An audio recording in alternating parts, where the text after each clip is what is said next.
accountability. With great power comes great responsibility, but for the Roman emperors, that also meant accountability. It also meant little time for personal enjoyment, though this varied from emperor to emperor, depending on how seriously they took their job. In general, though, as the ultimate authority on all facets of the Roman civilization, the emperor had an endless barrage of matters to deal with on a daily basis.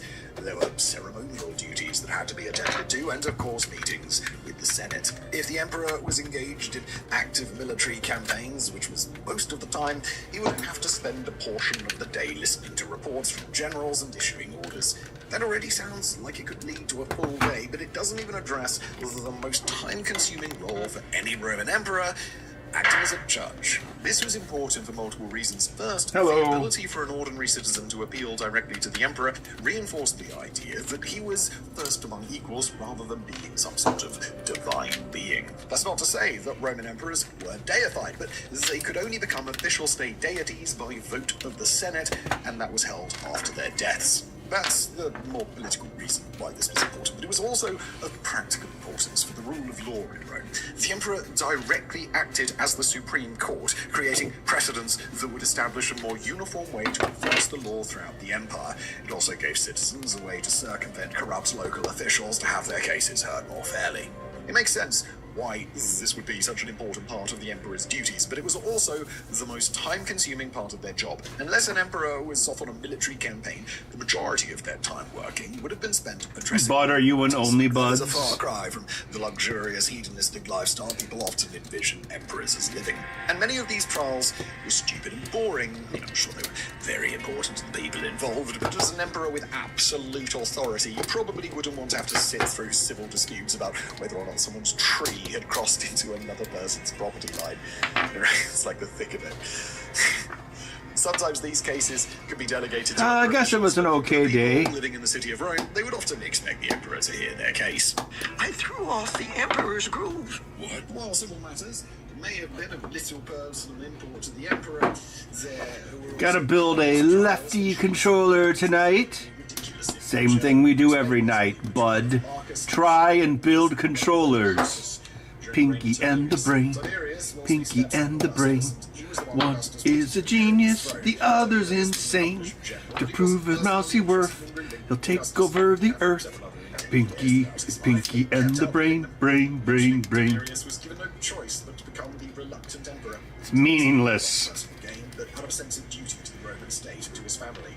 He's kind of the guy who you want to be in charge, isn't it? Libo was either the son or grandson of the adopted brother of Tiberius's mother, so they weren't related by blood, but they were technically related. This made some people view Libo as a potential rival to the throne, as their... I always get this guy confused with Vsauce. I mean, they basically look the same, right? Libo's charge of treason was the claim that he had spoken to a fortune teller, but obviously wasn't an inherently treasonous act, but it was alleged that Libo wrote in his journal that he had asked a fortune teller... This pattern is kind of garish. Well, the desire for wealth is a pretty generic want for most people, even if the phrasing is so specific as to state what... The last of the Atari solder. Last of the V8 interceptors. Intended to overthrow the emperor. Tiberius felt that this could be resolved by asking if any of Libo's slaves could identify his handwriting in the alleged journal, but there was a law preventing the use of statements. Apparently Nero wasn't all bad, kind of like Nixon. Trials against the slaves' masters, anyway. That's dumb. Well, there seems to be an obvious workaround to that. Just don't torture the slaves, just ask them.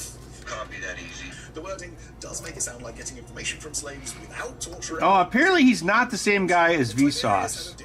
Kind of like how Slope's Game Room and Larry Bundy Jr. are also not the same people. Or are they? His death was then made a public holiday.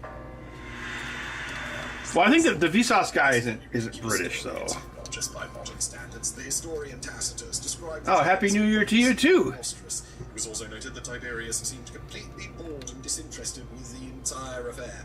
Many are of the opinion that this was a shrewd political tactic, a way to quietly... Well, let's see if I have to have any, like, black or white. Maintaining an air of motionless and logical justice. You're in the way, bud. Make like curds and get out of my way. I don't make deals with peasants. While this is the most famous example of a rather ridiculous They keep putting in clips from Emperor's New Groove. After Lebo's death, the senators that had accused him of treason... ROM corruption? No, I haven't seen those. ...divided amongst themselves. That's the official practice at the time, so senators and others were very financially motivated to accuse people of treason as often as possible, even if those accusations were seemingly baseless. What have we got? The senators were all there as well, and they could influence the verdict. So those were basically the two types of trials an emperor would have to listen to. Banal civil disputes, oh, this is an old one. trials about how much people wanted to murder the emperor, even if the stories were just completely made up. And again, unless they were personally off fighting wars, this was what took up the majority of an emperor's time. Not exactly the That's like a weird prototype.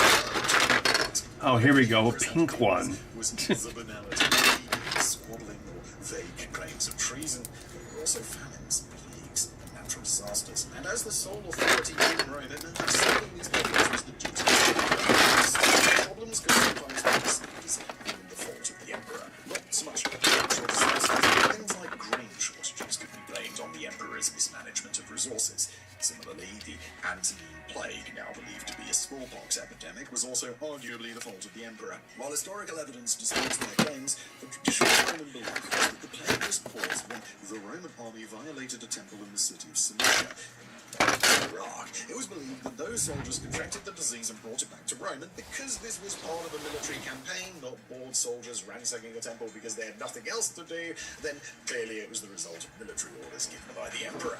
Regardless of who was to blame, though, it was the emperor's job to fix all the... Emperors were expected to provide relief in whatever way necessary. For example, when an earthquake damaged 25 cities in the eastern part of the empire, Tiberius sent enough funds to ensure the cities were rebuilt. Even Nero, often regarded as one of Rome's worst emperors, understood how important disaster relief was. His decisions really set the standard for government response to natural disasters for centuries to come. Meet the most insightful way to never scoop again. Litter Robot 5, the next generation of litter robot. The new waste ID system Bud into a detects the type of cyborg. bathroom visit. Number 1, least time to clump. He's a And number cyborg, 2, you idiot. cycles quickly for instant odor management. With the same footprint as a traditional litter box, the elegant design and appliance-grade materials complement any style. Right. Yeah.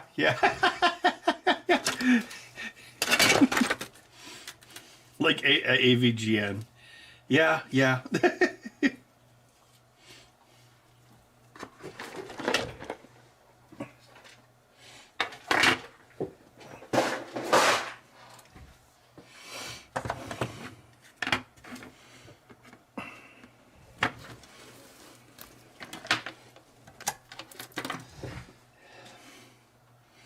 Angry video game nerd clearly doesn't want to do it anymore.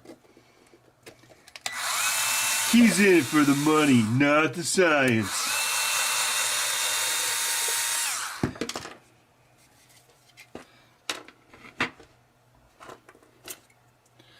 To prove his mousy worth, he'll take over the earth.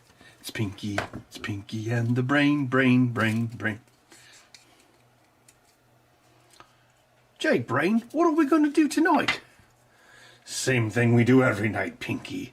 Try and take over the world. Oh, this one looks like it was rode hard and put away wet. I'm seeing one of the circuit boards.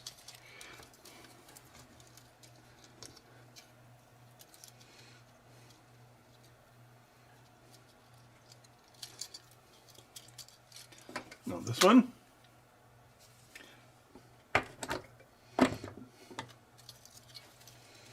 Put it on your stream so we can watch yourself watching yourself.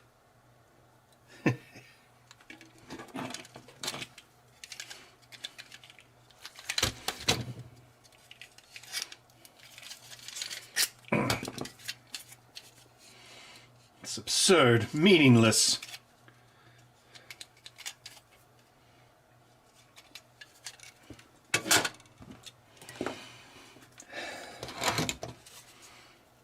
I don't know. Maybe they think that. Maybe they'll think this pattern's cool. I don't know. Maybe. Yeah.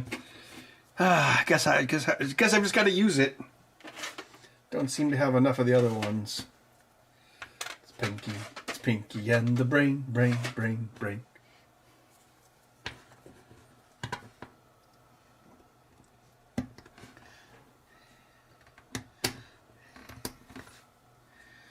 We're on a big dish of peas.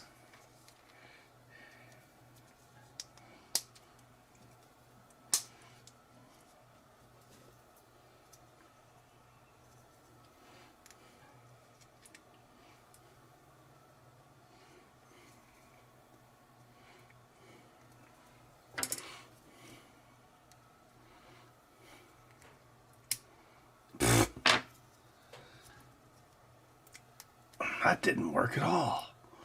This damn thing doesn't work at all.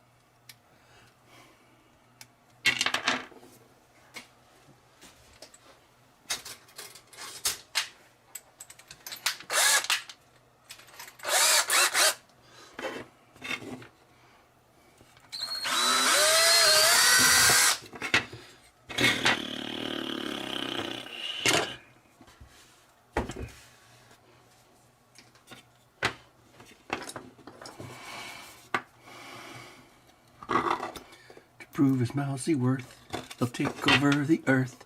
It's Pinky and the brain.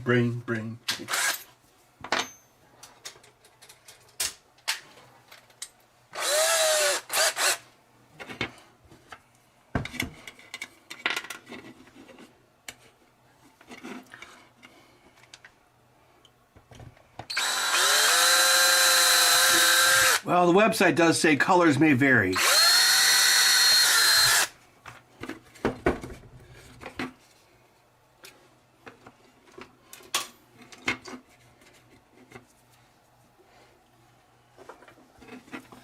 The 8-Bit guy says he's above doing ad reads.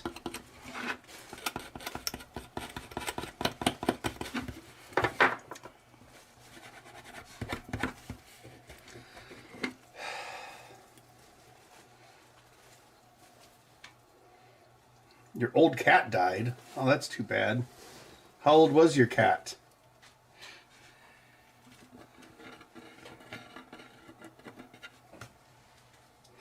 A green penis.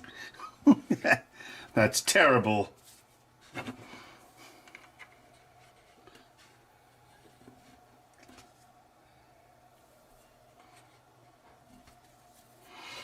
There's a fish stick. They're even better raw.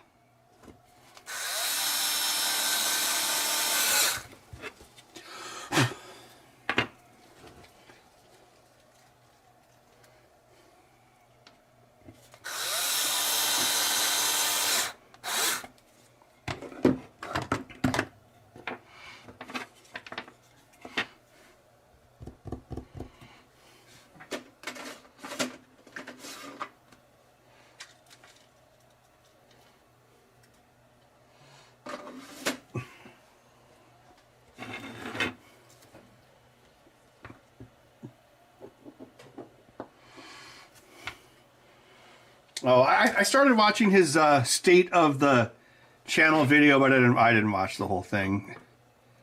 Was that what he said? He's like, I will never do ads. As God is my witness, I will never go hungry again. Frankly, my dear, I don't give a damn. I'm the 8-Bit guy.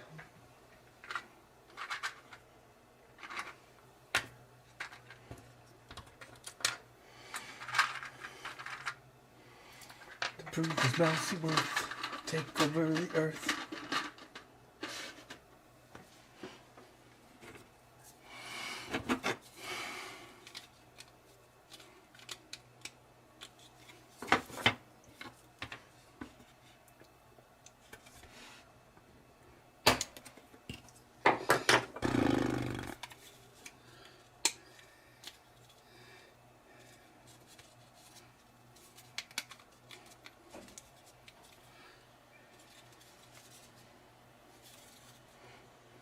The 4-bit guy.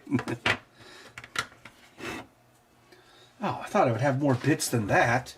That's disappointing.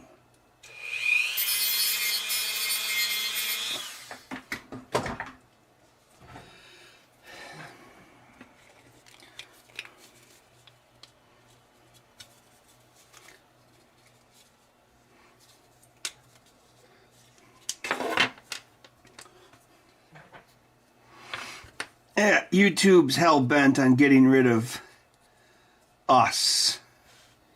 It's pretty obvious.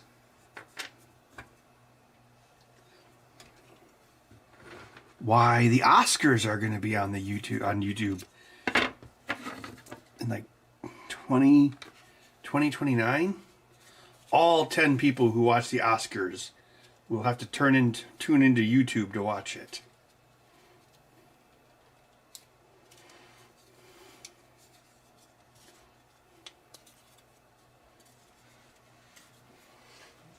I was working on my server migration Saturday night, and I was thinking, oh, that's right.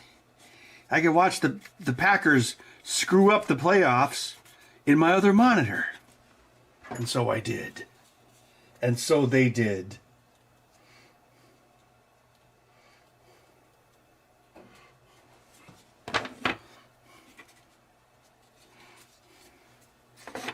One is a genius, the other's insane.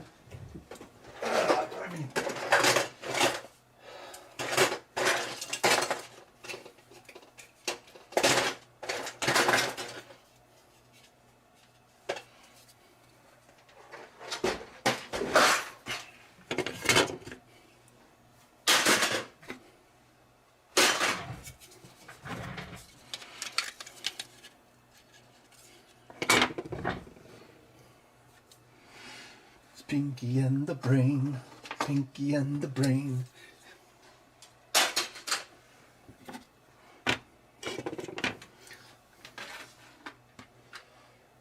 So is that what his video was about? Like, I'm never gonna do an ad read. As God is my witness, I will never go hungry again. Kind of like Lion King. Stick with me, and you'll never go hungry again.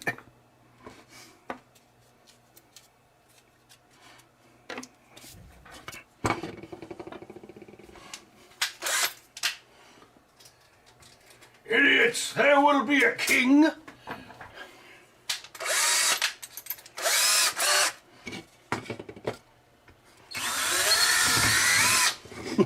Let's remake Lion King. You know what this movie needs? Less Jeremy Irons. Who says such a thing? What kind of lunacy is that? Lunacy!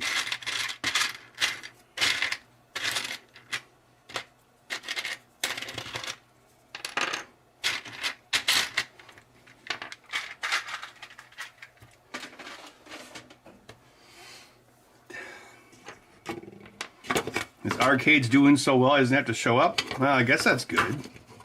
He just shows up and collects the bags of money. He's like, yes, I've made millions of dollars off of the Petsky robots and my new game, Quarkzer.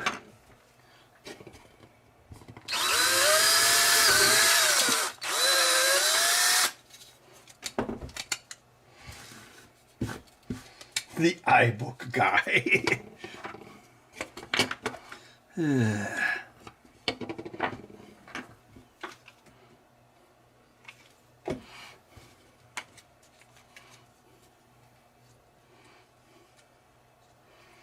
He's the angry Nintendo nerd.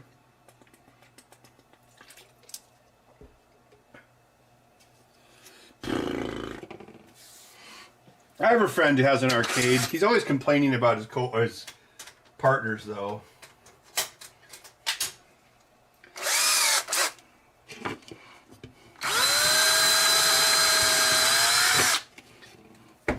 I actually helped him out with some of the stuff at his arcade. Kind of like 8-Bit Guy. We made like a giant Pac-Man maze and some Atari lamps and an Atari bar, and he wants me to help him like put Tetris into the glass blocks in one of the corners so people could see it from outside. I was like, well, that might be cool, but I'm not going to do any of the physical labor involved. So I'm like, I'll cut you pieces, but that's it.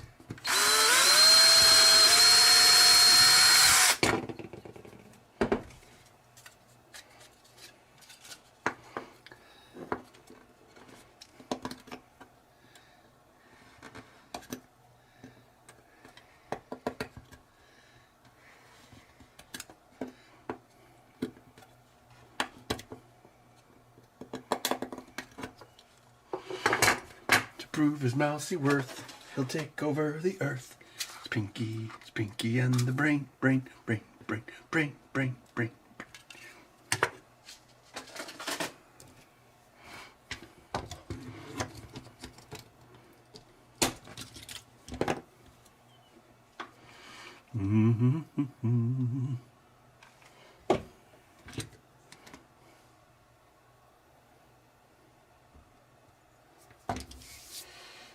No, Hilton doesn't have an arcade. Hilton, he's part of a company that operates pinball machines, but they don't have an arcade. But they do have a ton of games in Madison.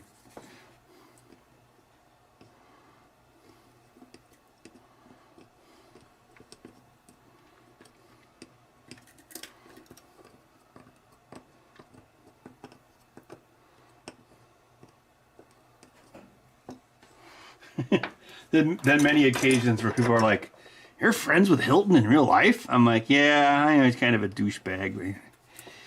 So am I. Throw him over the side.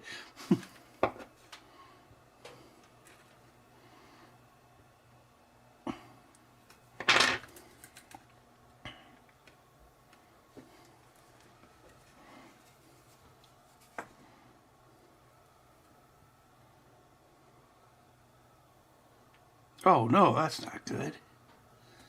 There we go.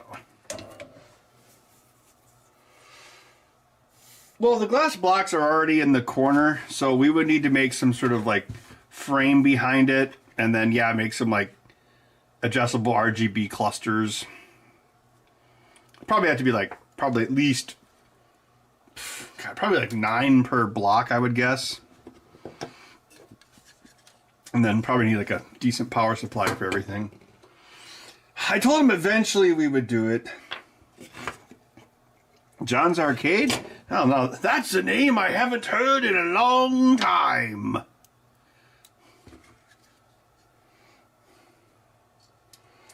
Resigun, the reason I don't do PlayStation is because the controllers are very hard to modify.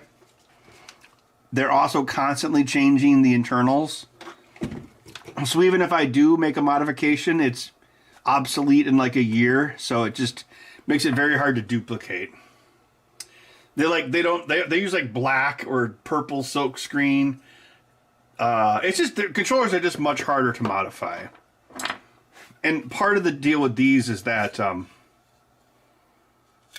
doing a bunch of them, you have to make it so it's fairly repeatable and fairly predictable. And PlayStation is not. Yeah. So, I mean, it is a little bit like...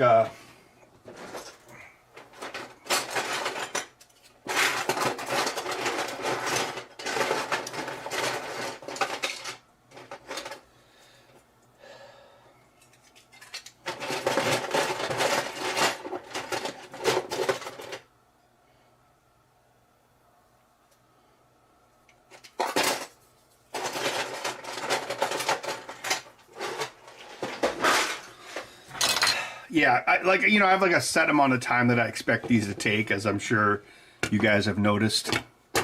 And it's usually pretty consistent.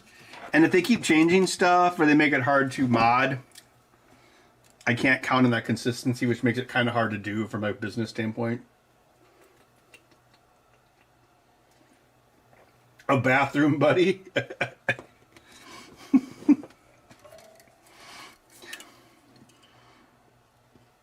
We were playing Call of Duty Warzone the other day, and the one guy's like, I gotta take a smoke break.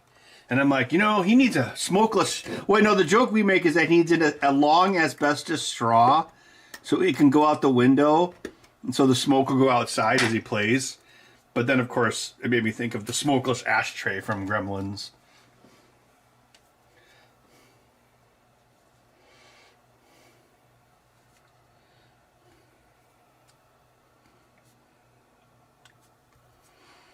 Yeah, I've got multiple bins of PlayStation controllers I've bought over the years. Like,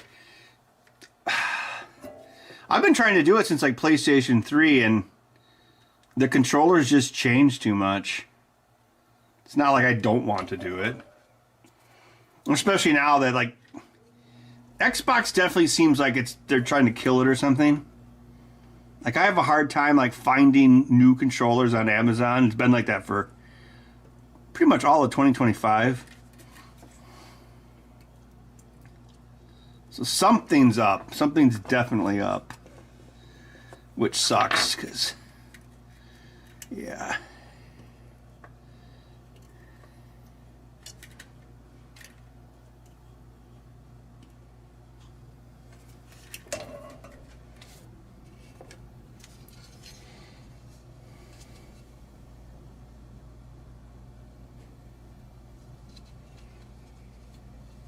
The bathroom buddy?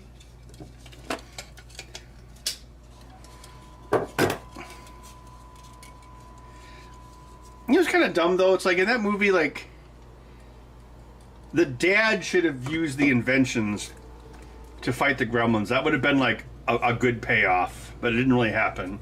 Like, the mom kills a couple of gremlins. I think she kills a gremlin with the blender, which is the Peltzer blender. Yeah, but the dad, I mean, it's weird. The dad's like an inventor, and he doesn't, like, do a whole lot with the inventions.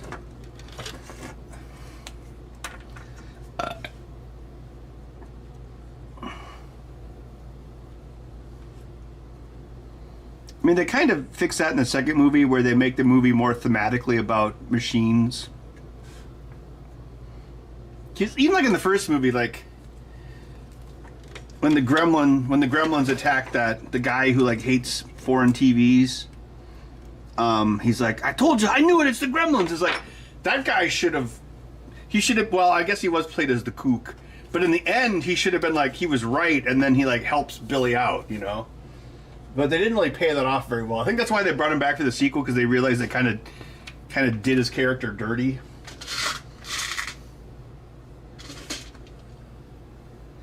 Yeah, the dad's hardly in the movie. In a movie about gremlins, the inventor dad is barely in the movie. It's like, why was he even in the movie?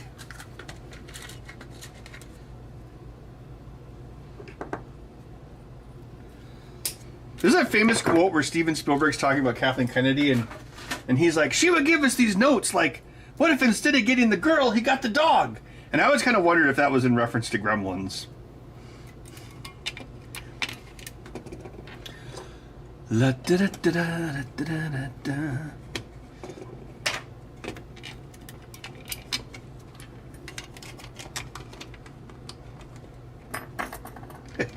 Yeah, what if you're on a plane and it crosses the international date line? Yeah, they cover that in the second movie, you know.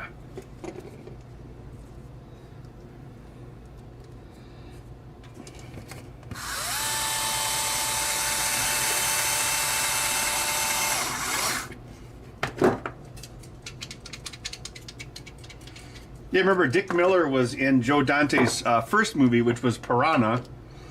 And then Piranha 2 was James Cameron's first movie, which also had Dick Miller. And then Dick Miller, of course, was in Terminator. Hey, you can't do that. Wrong.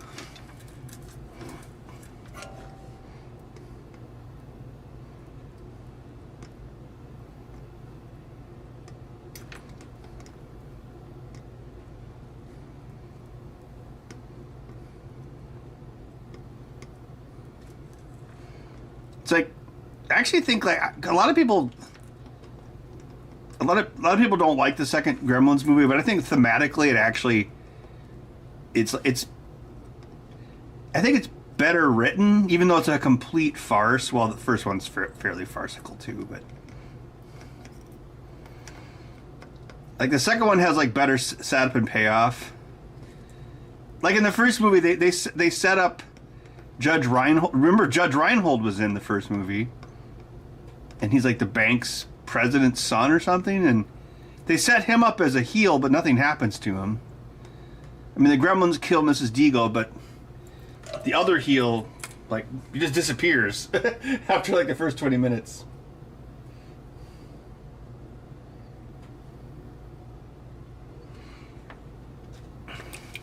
Yeah, also in Gremlins, it's like really, I don't want to say distracting, but it's on the same universal backlot as Back to the Future. So So like the bank that Billy works at is the diner from Back to the Future, and the theater that they blow up with the gremlins in it, that's the same theater the DeLorean crashes into when it goes back to 1985.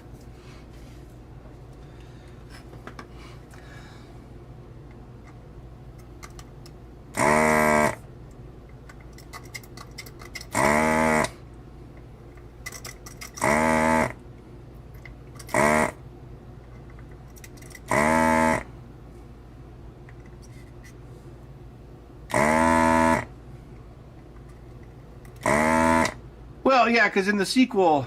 Okay, so... Gremlins is kind of like a modern myth.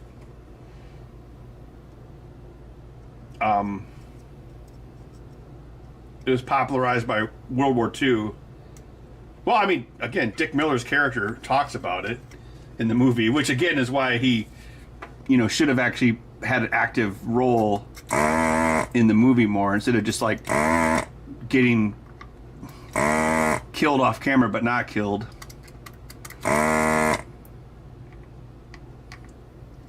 Because he's like, World War II, the Germans, they put gremlins in our tanks. Well, anyway, yeah, because gremlins is yeah, it's kind of like a modern myth where, yeah, people are like, oh, there's these German gremlins, these creatures that are from Germany, and they would attack the Allied equipment. So, the fact that the gremlins creatures are based off mechanical myths, that's why it makes more sense thematically to make the movie about a building of the future that sucks, rather than like the gremlins running around a town, which really has no thematical reference to machines at all. Even though you have a dad who's an inventor, but again, his inventions have almost no bearing on the plot. Oh, super chat. In the 8-Bit Guy's new video, he says he wouldn't compete at trivia in his arcade because he would win every round. What a goober. Oh yeah, I do remember that part. Oh yeah, he was in the Explorers? Oh yeah, that was another Joe Dante movie, yeah.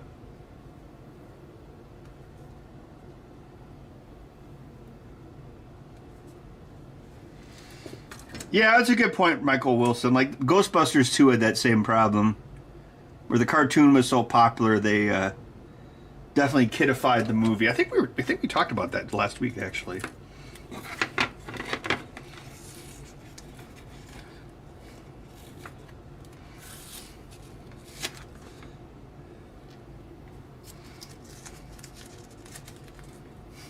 It's not quite dry.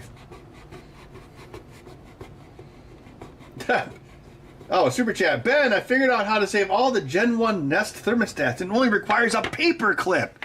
Wow, good plan, 8-Bit Guy. Am I getting low on these? Oh.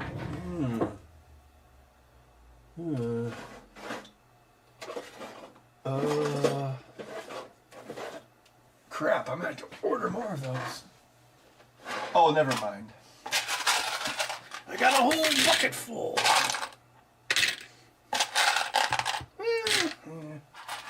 See, I gotta order some circuit boards for the MGC project here pretty soon.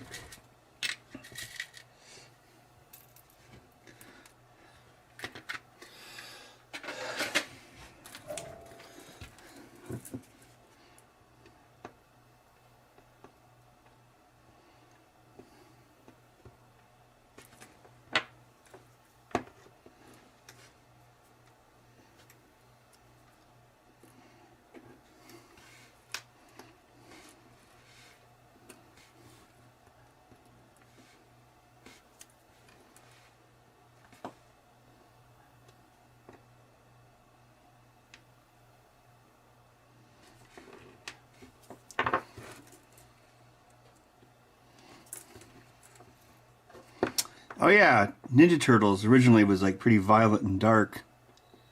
The original comics.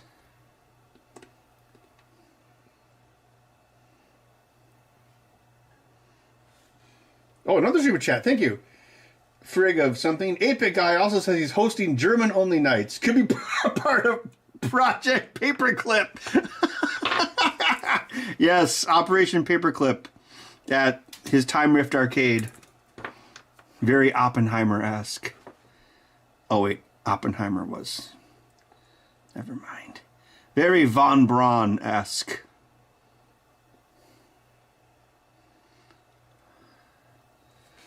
We were the Von Brauns! Oh, I wonder if that was a reference to Werner Von Braun in Back to the Future 3, where Doc said his family were the Von Brauns.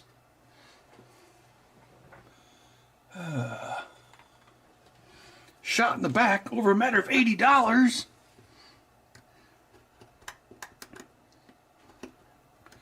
One, two, 3, 4, 5. That's how many licks it takes to get to the center of a Tootsie Roll. A 9-bit guy. Yeah. Yes.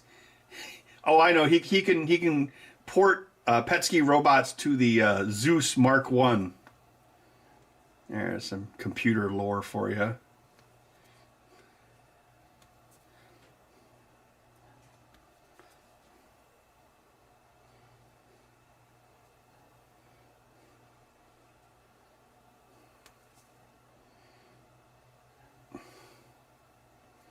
Yeah, that's a good point. Like, you could probably buy a house for $80 back then.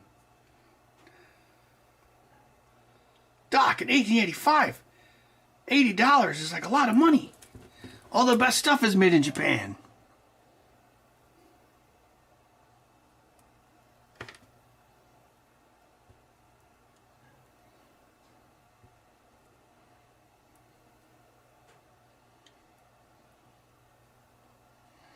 Did Biff become a car detailer because he kept on crashing into manure in his car? And he's like, fine, I'll learn how to clean my car myself. Wow, I really enjoy this. This is going to be my job.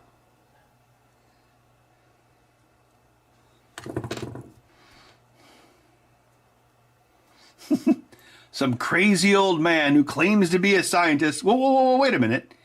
You just traveled back in time using his time machine. So, you know, maybe he is a scientist. Maybe old Biff wasn't so smart after all.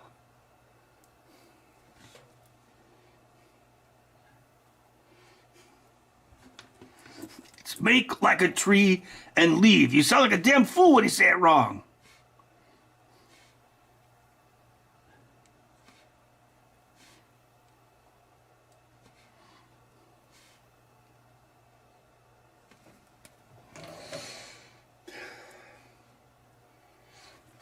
$2,800, yeah. Oh yeah, I think yeah. Someone would probably definitely shoot you over $2,000 now.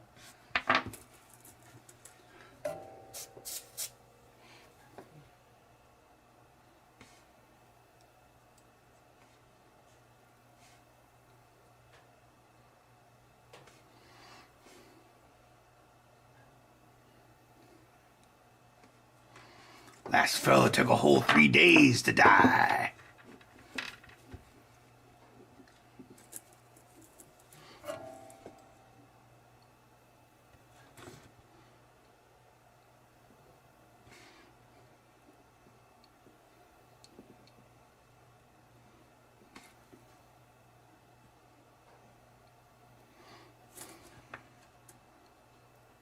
Why couldn't Doc Brown just pay off Biff, and then maybe he didn't have the money. Maybe he should have spent the money he spent making that pointless refrigerator. Maybe he should have paid off Biff.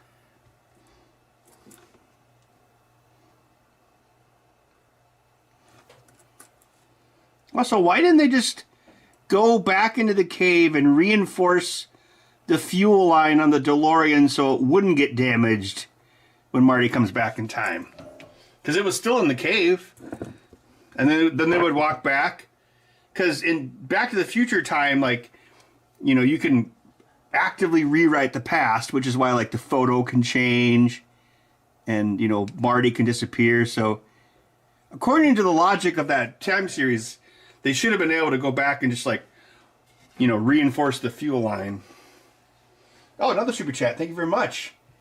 $5 from Taiwan. Is it Taiwan Brothers? While L7-bit guy was looking for a unit, he went to a location that said it was 67 square feet, but it was only 10 square feet when he visited. Sounds like a Louis Rossman problem. Why didn't he just write his mom? No one would know. Yeah, it would be like Futurama, where they imply his grandfather was gay, and he's the one who actually had slept with his grandma. It would be like that.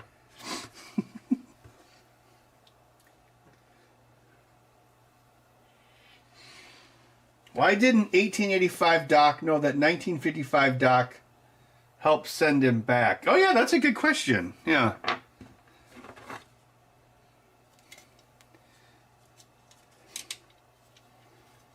Oh, I got another question. Why didn't 1955 Doc realize that there was a power source capable of 1.21 gigawatts? Gigawatts in 1955. The Hoover Dam is 2 gigawatts. So they could have like driven across the Hoover Dam.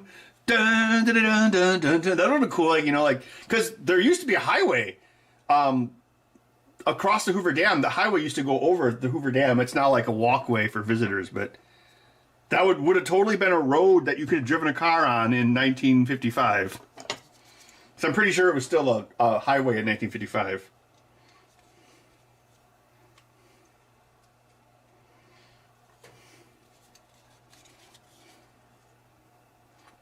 Probably would have needed more permits.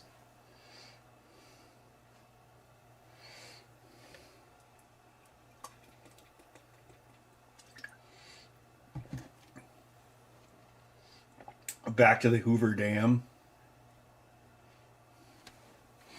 Actually, I think the most impressive thing that Doc did, more impressive than building a time machine, was that Doc from 1985 remembered from memory how to build a time circuit using 1955 parts with no documentation.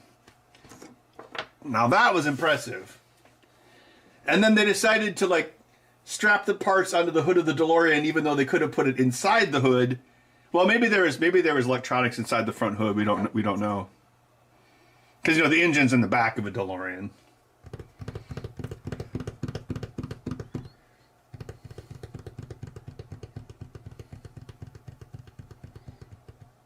Well, no, they could have because they probably could have put it in a truck or something, and then because the Hoover Dam is 5 hours from. Well, I don't know where Hill Valley is, but it's 5 hours from Los Angeles. It's not that far from California. You use vacuum tubes and stuff. Yeah, I saw a video once that tried to determine what exactly Doc had built.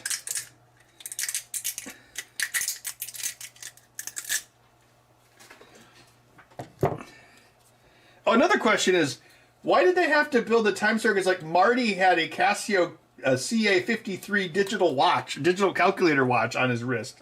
Could they have used that to rebuild the time circuits? I know that time circuits aren't that important, but, still. All right, we need some of these guys. 1, 2, 3, 4. I don't know. I forget how stuff that I built worked months later, so it's still pretty impressive that Doc was able to remember how vacuum tubes worked.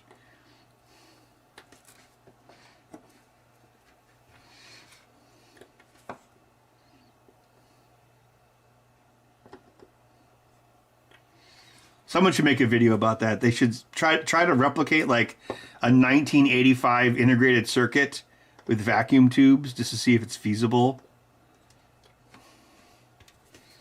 Gosh, I think the voltage conversion would be the biggest problem, and it would be infinitely slower.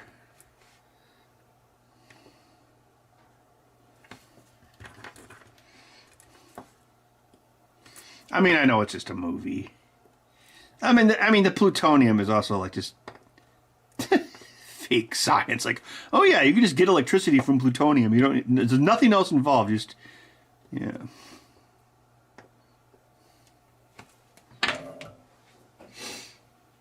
Thanks for the super chat, Frig of something. How hot was Ferris? Ferric? You mean Ferris Bueller's girlfriend? Oh yeah. What was that? Shit. What was her name? Oh, I forgot. I get her and yeah, maybe because there's like. Wait, was his girlfriend in War Games? That was Ali Sheedy, wasn't it? Because there's like Ali Sheedy, and then there's like the woman you're talking about who's a different woman.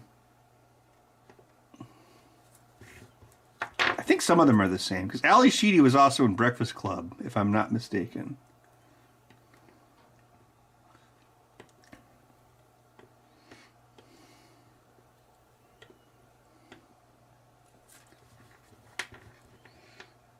Chesty Laura, thank you for the super chat. How did the time circuit convert radiation into electricity? Oh, thanks for the super chat, Chaiwan bro. Can you improv a scene of 8-Bit Guy running into Louis Rossman at Menards? Sure. Oh boy, I'm here at Menards. I wonder if they sell bullets. Farm and Fleet sells bullets. I love bullets. Meanwhile, 2 aisles over. Hey everybody. We're talking about right to repair with this new crappy projector from Menards. Now this projector, if you turn it on, you're automatically signing an agreement that says LF company from China can sell all your data. This is not right. That's why I'm going to go to a city council meeting and try to change the mind of a bunch of... Wait a minute. It's you. I have 10 electric vehicles and I signed away my rights to all of them. You shouldn't have done that. You know, when you have those batteries, the person who makes a battery could turn off your car without you knowing. Oh, that's fine. I'll just buy another one. I have an arcade, you know.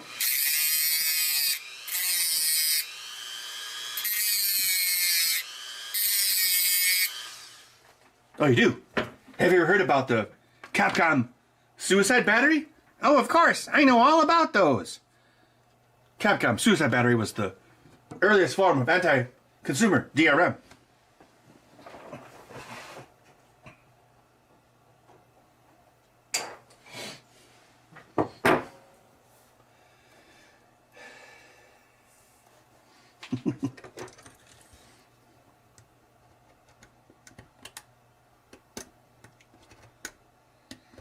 Louis Rossman would have probably noticed the same thing I did at Menards back in like COVID times. They printed up this big sign near the door. It kind of looked like one of those big giant novelty checks, you know, like when Michael Scott donates money to cancer or to science. And it was like blah blah blah, City of Madison ordinance, blah blah blah. Just they, you know, people are just making up COVID science, and it was like, due to ordinances based off the square footage of this establishment, only 8,200 people are allowed in the store at a time. And it's like they just like pull out a calculator and figure that out based off the square footage of air or the cubic footage of air in the building. And then just like, oh, okay, 8,200 people. Let's just write this down and not even think about how stupid this is.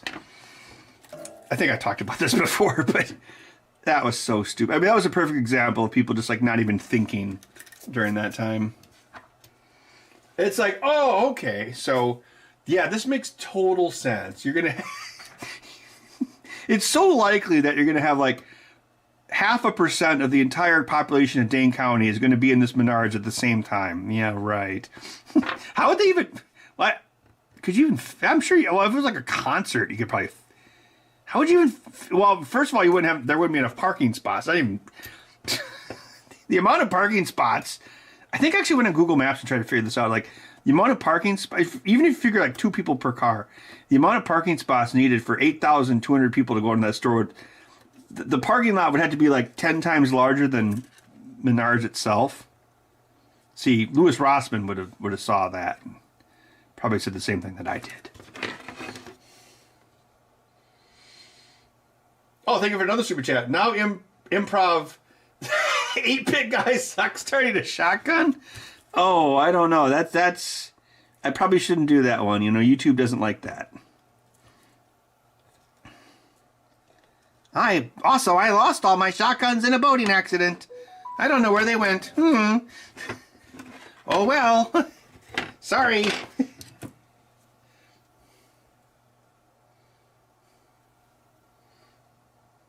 Fire. Yeah, you're right. You're like it was such a stupid number.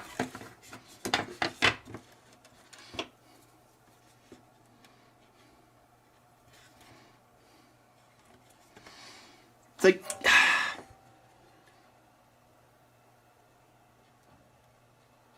yeah, it made 0 sense. It's like, you know what? If you put 8,000 people in that Menards even without COVID, like it would probably you'd probably create a pandemic. That many people in one place. It would be like a convention, you know, people get con crud. Oh, speaking of conventions, we're doing the workshop again at MGC this year. Slightly modified the project to use some existing LCD screens that I had. But that allows me to keep the price low. Low prices. Pass the savings on to you, the customer. Screw the corporations. This is the righty.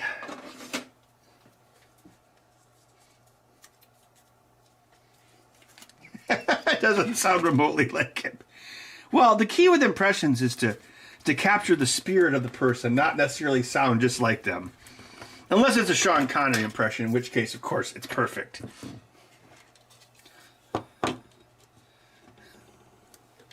Actually, my Louis Rossman impression probably is more technically accurate.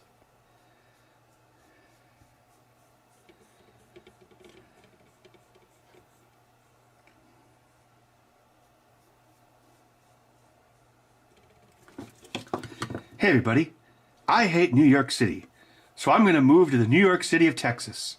This makes perfect sense. Now I'm going to be shocked when the mayor of Austin likes flock cameras and other things. But I'm not going to be black-pilled enough to think too hard about what the flock cameras are really about. Oh, I was watching like some cop cam. It was like cop cam or like drunk DUI. I don't know.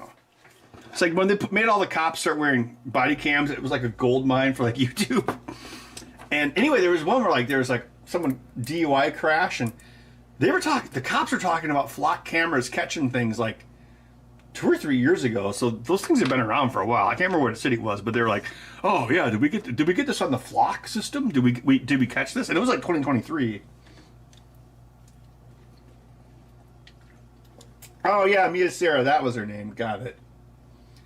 Do they have to mail in a rebate for 11% back? Oh, Menards had the 15% off grocery bags. Did I go? Yeah, I went there yesterday. I went there yesterday to get like bottles of Pepsi because I reused them to drink more water. But then my family visited for Christmas, and I think they threw a bunch of them in the recycling bin, which pissed me off. It's like, you know, you can use those bottles for a couple months before they start tasting weird. So those bottles had plenty of life left to them. So I had to get more soda in the bottles. But anyway, yeah. So they have like these brown paper grocery bags, and it's like 15% off anything you can fit in the bag.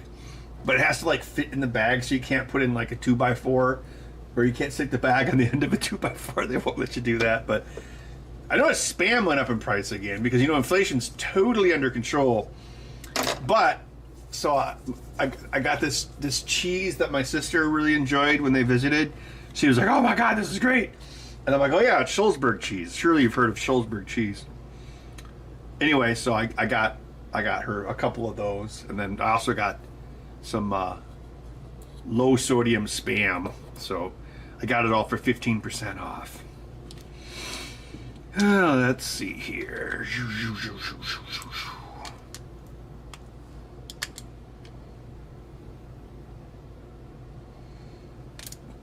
Had one cop turn into a frog.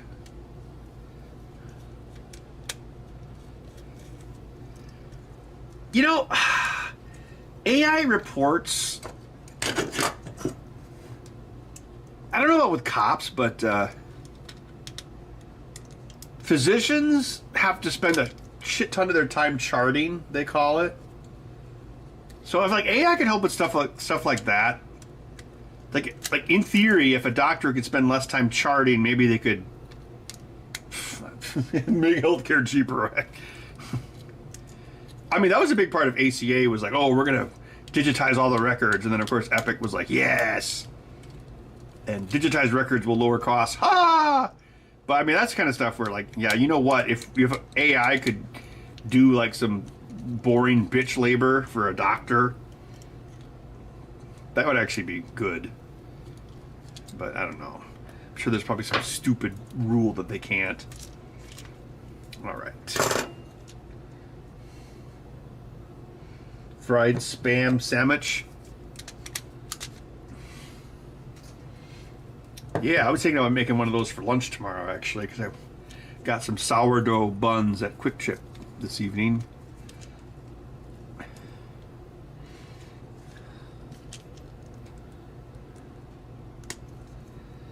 I still have the first thing I ever printed on my MakerBot. I still have it. It's my Spam Saver lid.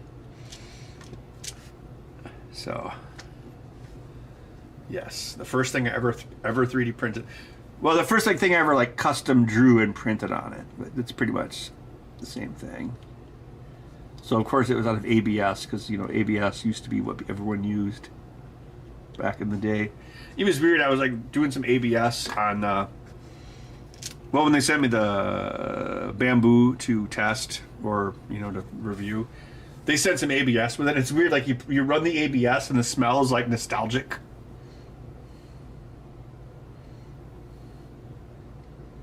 Dax Copilot and Haiku. Oh, okay.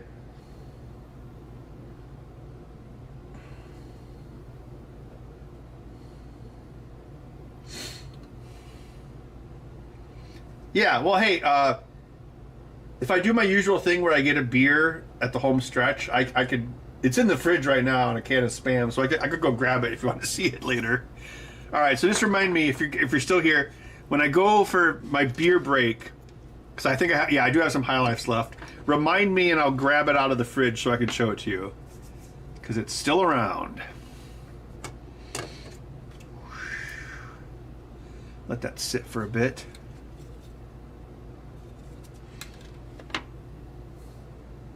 I guess I could just go grab it right now because I have to wait for that glue for a little bit anyway.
Yeah, it was using the raft support. That was back when people still used rafts. This is it. So this was printed in September of 2012. And see, this is so you can cut the Spam if you want. Actually, I seem to recall it took a couple tries. So, oh, that's just Spam jelly. So I just put a piece of saran wrap on it, and then just like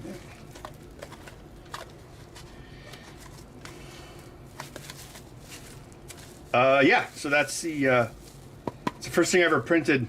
It's not the first thing I ever 3D printed. It's the first thing I ever printed on my MakerBot Replicator 1 back in 2012. So yeah, it's got this neat texture. Yeah, and I've been using it ever since.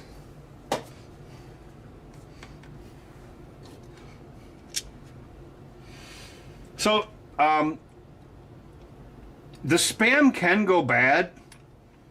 I know that sounds hard to believe. So the thing that actually makes canned food last forever is the fact that it's cooked in the can. It's a closed system. So whatever bacteria are in the food are killed inside the can. And as long as the can is a sealed environment, it's static.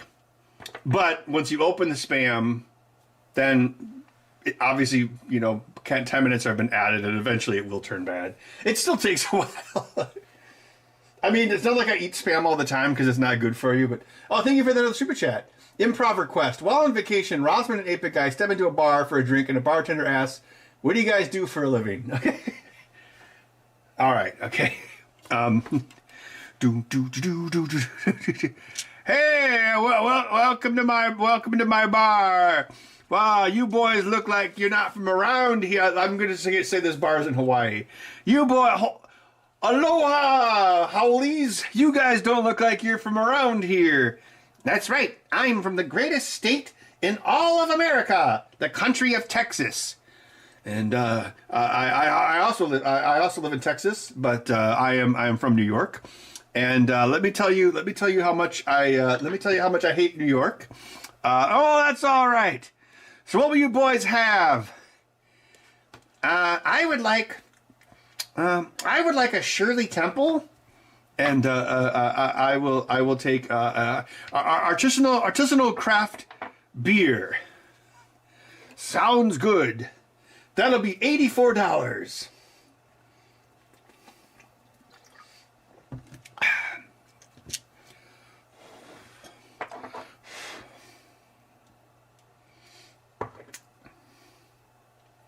That's about all I got. Oh, wait, did they go to the bar together like as friends, or did they just happen to run into each other at the bar?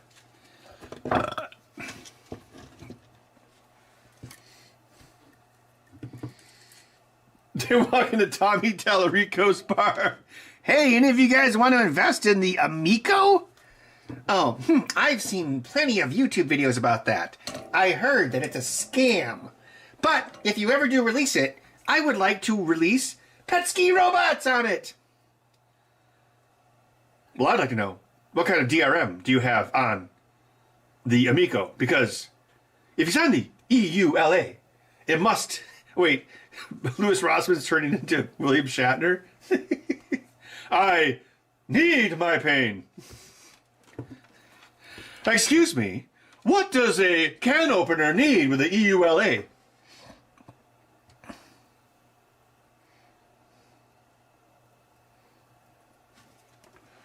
Jim, you've just bought a new can opener. You don't go asking it for its ID.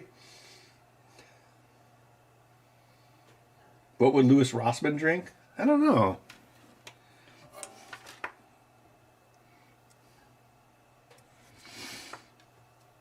Well, I've been at after parties with 8-Bit Guy, so I know I don't think he even drinks. But I don't know about. I've never met Louis Rossman IRL, so I don't know.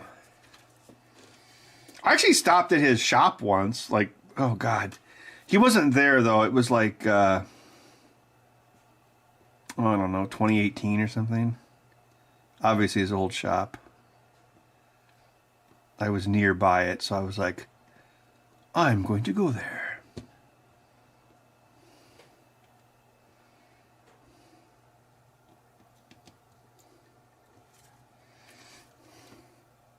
And I was like, oh, is Louis around? Like, oh, no, he's not in. I'm like, oh, okay, that's cool.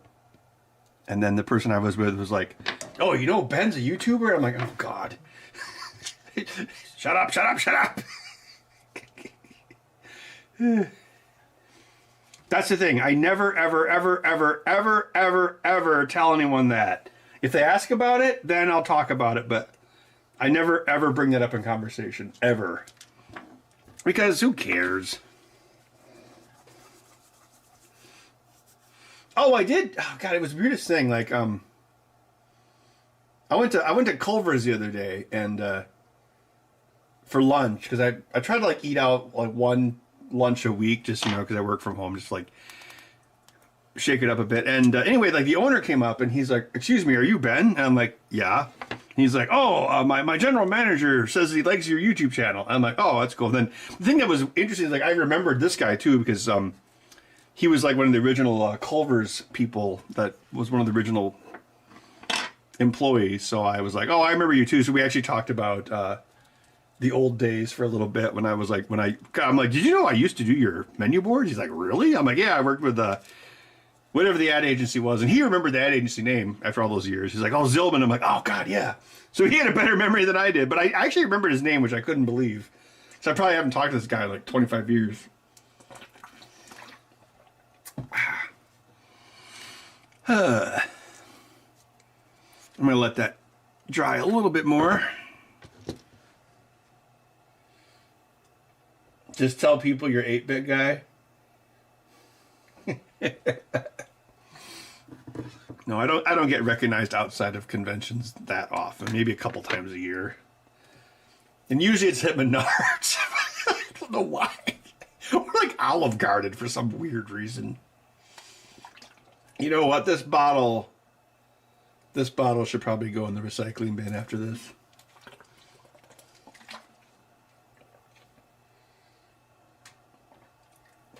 Wait, the Intellivision Amico it's actually real? I thought they weren't gonna make it.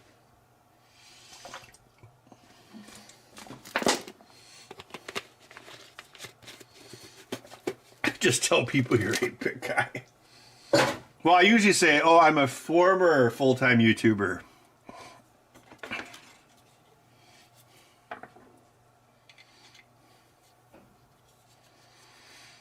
Oh, I always worry that my niece is like, "Oh my God, I hope she doesn't think that she should become a YouTuber because Uncle Ben was." Well, actually, I tell her over and over again, "Don't even think about doing this. Go to college." It's like Indiana Jones. Why didn't you make him finish school?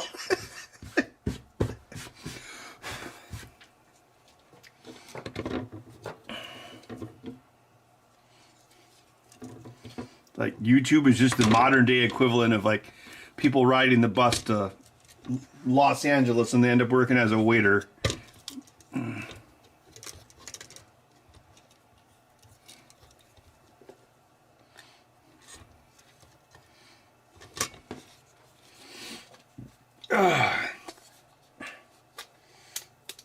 Oh, thank you, Vampire. Bud's only cans.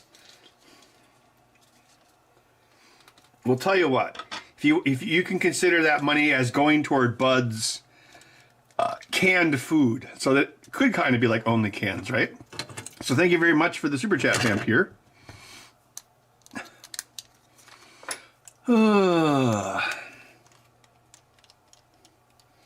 Element 14 URL still Ben Heck Show. I thought they changed it to like Element 14 Presents or something. Are they still? I know a lot of people got laid off, but I think they're still technically around, aren't they? Because like Jordan got laid off, Kelly got laid off. I know these are people that were never on the show, but they're people behind the scenes. What other YouTubers can you do? LGR? Hey, I actually like LGR. Oh, he made a new thrifting video a couple days ago. Actually, well, I usually see him at VCF. LGR likes to drink. I know that. I actually told him that when everything was closed during COVID, that I would go to like in 2020, I would do a lot of like thrifting. It was kind of like my cope for like there being no shows. Because there's a big difference between like getting tired of like going to conventions and not being able to go to conventions. And so like looking for weird stuff at Goodwill is kind of my cope. Because I used to like going to Goodwill or pawn shops like eons ago, like back in the 90s, back when pawn shops were cheap. So like looking around for stuff in 2020 was kind of like a blast from the past for me. That's where I got all the calculators from. That was like my mission, was to collect all the calculators.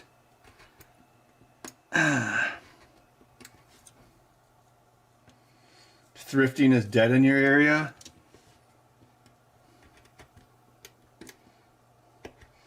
Actually, you know what? I was thinking about LGR a couple days ago because I was, well, I was rearranging and cleaning my upstairs office area. But I was thinking, I was like, you know what? This like weird side-loading VCR that I found at Goodwill, which is probably the last cool thing I found there. I was like, I bet Clint would have. So I don't know. I might like bring it to VCF this year and see if he'd like it as a donation. Like, I personally hate when people give me things. I know that sounds. So I don't know. It seems like he might appreciate it more than I would. I mean, do I really? I mean, it's actually hooked. It's actually hooked up to my living room TV. But if anything, I'm more interested. I'd like tested it once. Like, I find the Laserdisc player more interesting because Laserdisc players are, you know, more unique. Although it is a very like the tape goes in this way. It doesn't go in the long way. It goes in sideways. It's really crazy.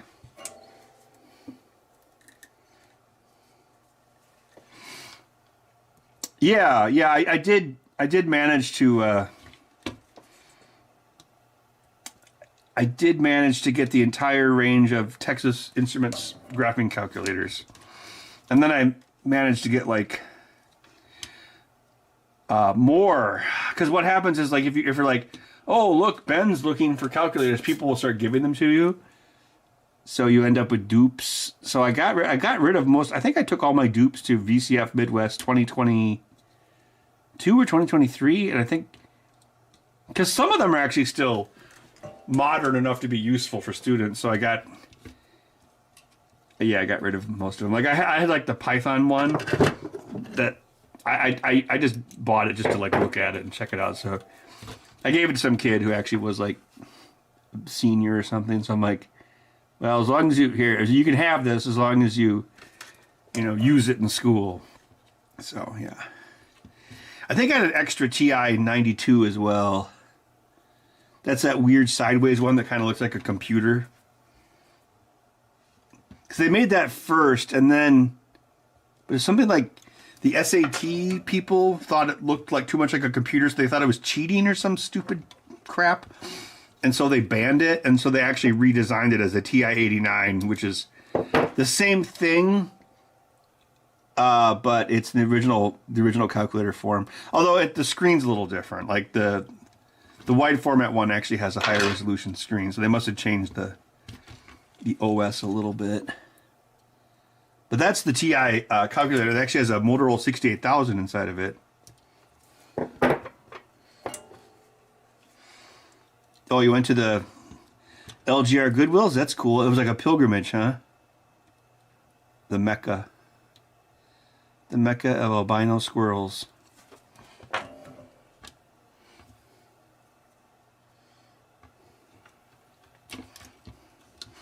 Yeah, I still have all the calculators on a shelf up in my upstairs office. Although I gave I also had a TI-84 CE. I gave that to my niece because she can actually use it in school. But I think I have a TI Inspire. That's probably like the most modern one that I still have up there. But yeah, I have the whole thing. And the numbers aren't necessarily in order. So I have a TI 80, 81, 82, 83, 83 plus, 84 CE, 85, 86, 89, 92, and the TI Inspire. So I actually have the entire line.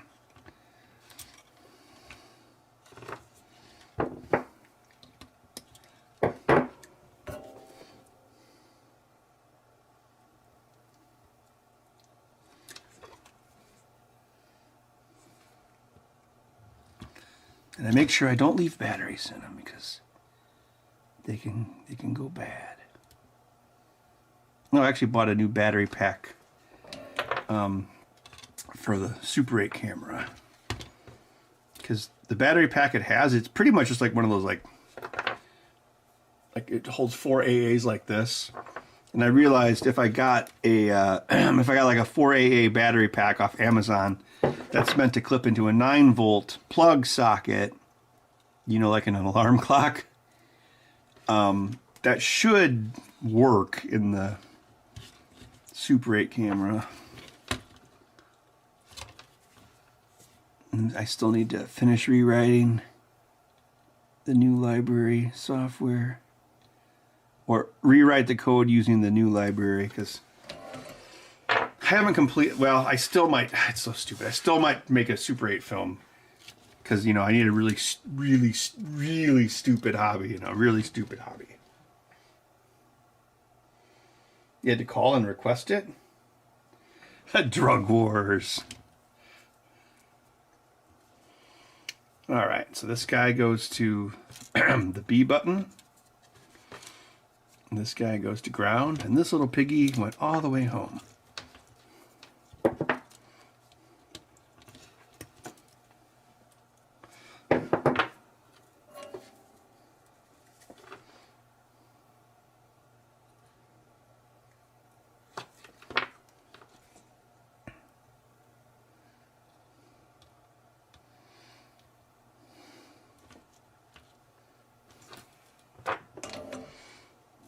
TI, a world of innovation, but most of our profits come from overcharging kids for calculators. Let's see, why?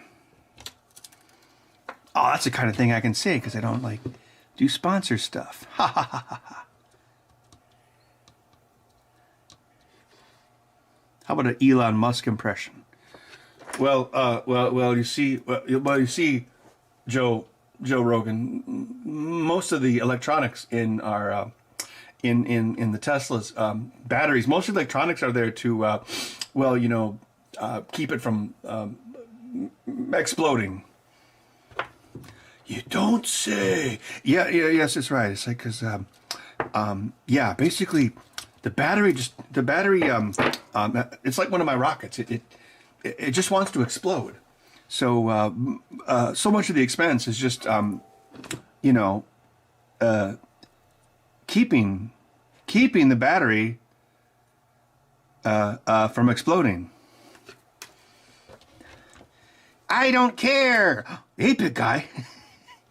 I will never buy a gasoline vehicle ever again. I'm the 8-bit guy. Then I'll complain about how it takes me two days to drive to Chicago. I remember that happened once.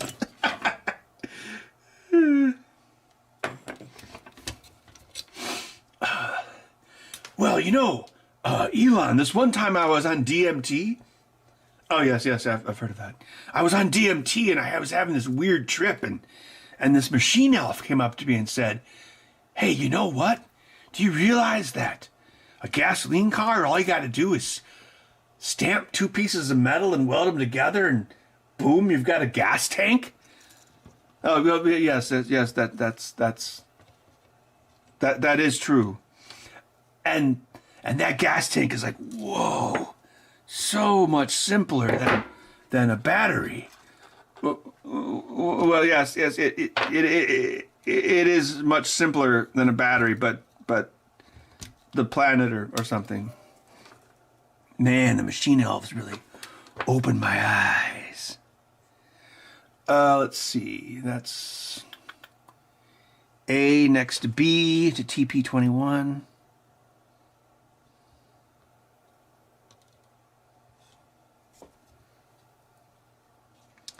And this one goes to X.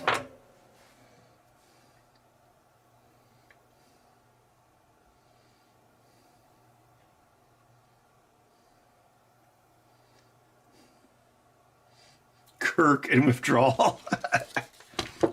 I need my drugs.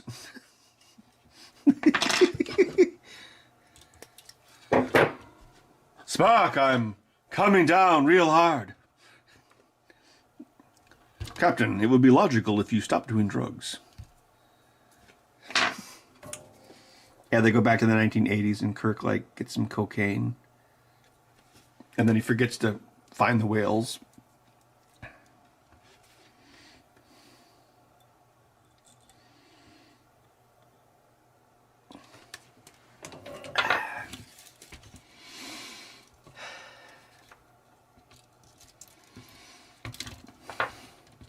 Max and I are always trying to come up with an idea for, like, third or fourth J.J. Abrams Star Trek movie. I can't... Well, whatever. Yeah, it was probably the third or fourth at that time. And we decided that to make, like, an authentic J.J. Abrams Star Trek movie, you just need to, like, rip off everything else. And so we came up with The Whales on the Edge of Forever. And, but it actually had a pretty good twist. It had a pretty good twist. So they go back in time. Well, first of all, the space probe was going to be played by Scarlett Johansson for some reason. And then they're like, okay, we got to go back in time to the 80s to find the whales. But so here's the part where we mix it up. So this is pretty good. This is pretty good. So they go back in time. And instead of having the marine biologist woman, you have a whale activist named Edith Keeler. And she's like, I am pro whale or something like that. And she like loves the whales. And then it's like, oh, I can't remember how it works. Oh yeah, so they're gonna go try to save the whales. But the twist is they don't get the whales, and then Edith Keeler dies because Edith Keeler must die. And so they come back to the present day 23rd century San Francisco. And so they come back to the future, and Kirk's like, the only woman I ever loved, dead. And now the whales are also extinct because of me. And then Uhura's like, sir, I'm picking up whale song. On screen. Right? And so then Spock goes over to the computer and he's like, Captain, I have checked the historical databanks. History seems to have changed.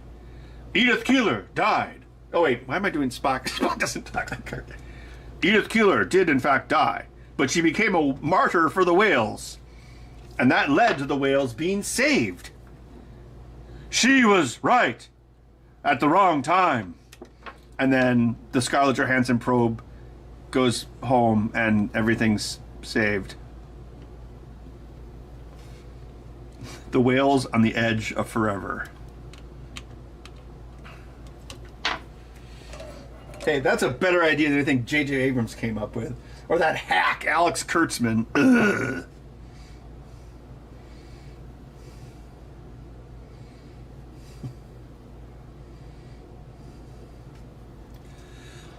All right. Okay, so this is the L3, and this is the thing. The thing connected to the thing, the thingy.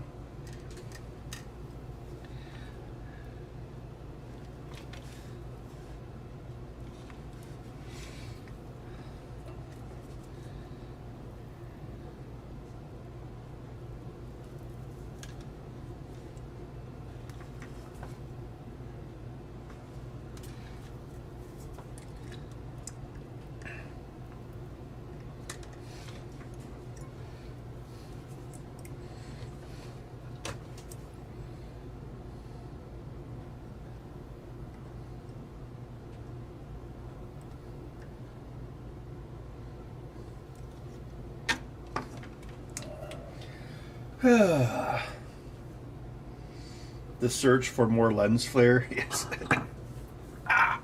Oh.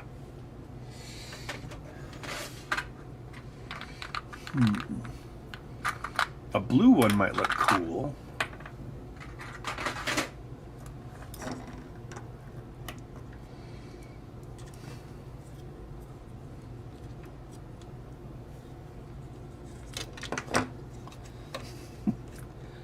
The only woman I've ever loved. Dead.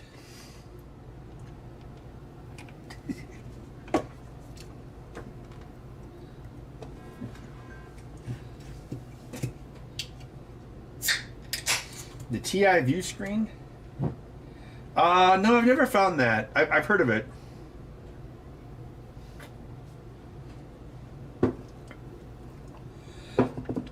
It's Miller time.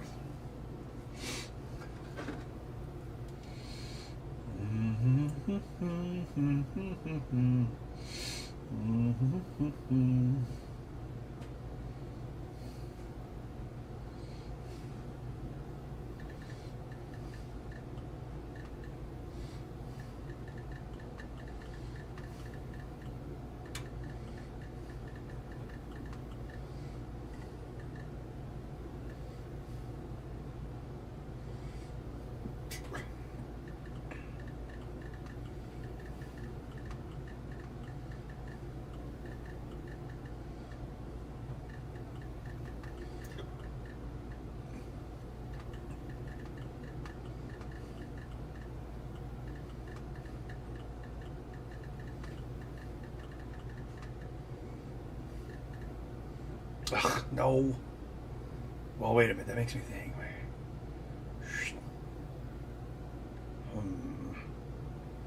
No, you don't need that.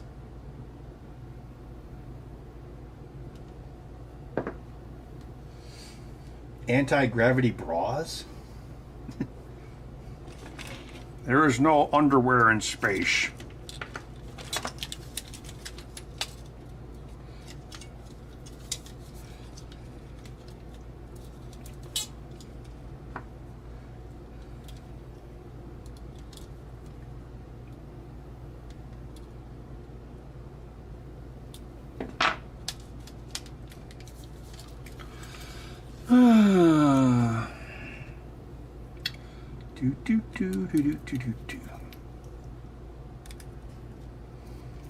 I do have a bunch of these to make now, so we could probably do multiple Mondays in a row of controller builds. Yay! One thing I've noticed economically, for over 2 years now, is I don't see a rush at Christmas. I see a rush at tax return time, which not a good sign. But that's just something I've noticed personally, because I'm not like a full-time business person, but you know, it still has an effect. Okay.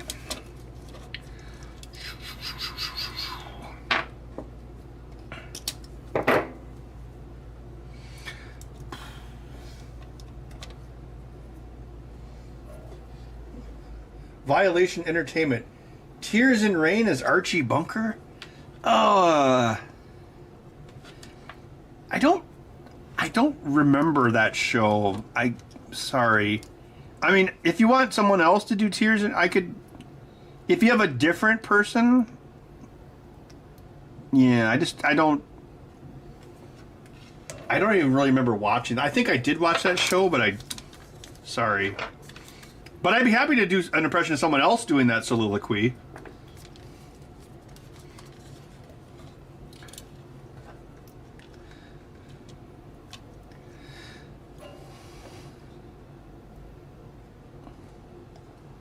La da da, la da da da dun dun.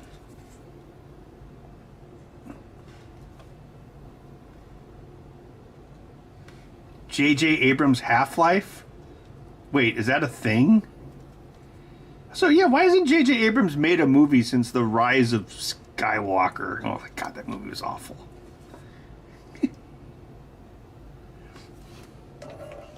I mean, I think J.J. Abrams is a good director. He's not a good writer, or he always like uses shit scripts. It's like, I think that's, you know, remember when he was going to be the next Spielberg? The thing is, Spielberg always had amazing scripts. That's the big difference. Spielberg Spielberg did write 2 scripts to movies he made, but The vast majority were written by other people. For 50 points, what are the 2 Spielberg movies where he wrote the screenplay? Does anyone know?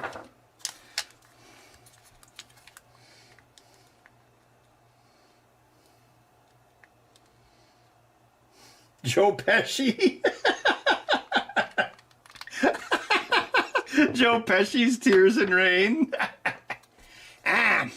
I've seen things. I've seen things you people you wouldn't believe. Clowns glistening on fire. Yeah, on the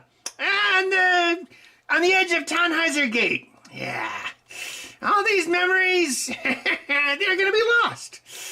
Like tears in rain. Sorry, it's Goodfellas, Joe Pesci. Sorry. Hopefully that was good enough for you.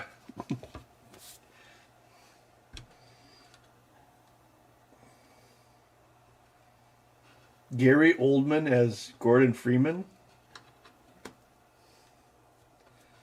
Oh, yeah, Bryan Cranston would have been... Well, he's probably too old. Well, I don't know. He's not that old.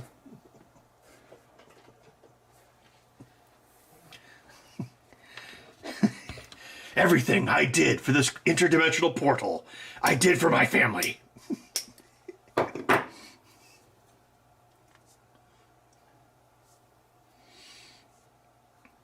Oh, did they announce the price of the Steam machine yet? And in a shock to no one or everyone, what did people expect?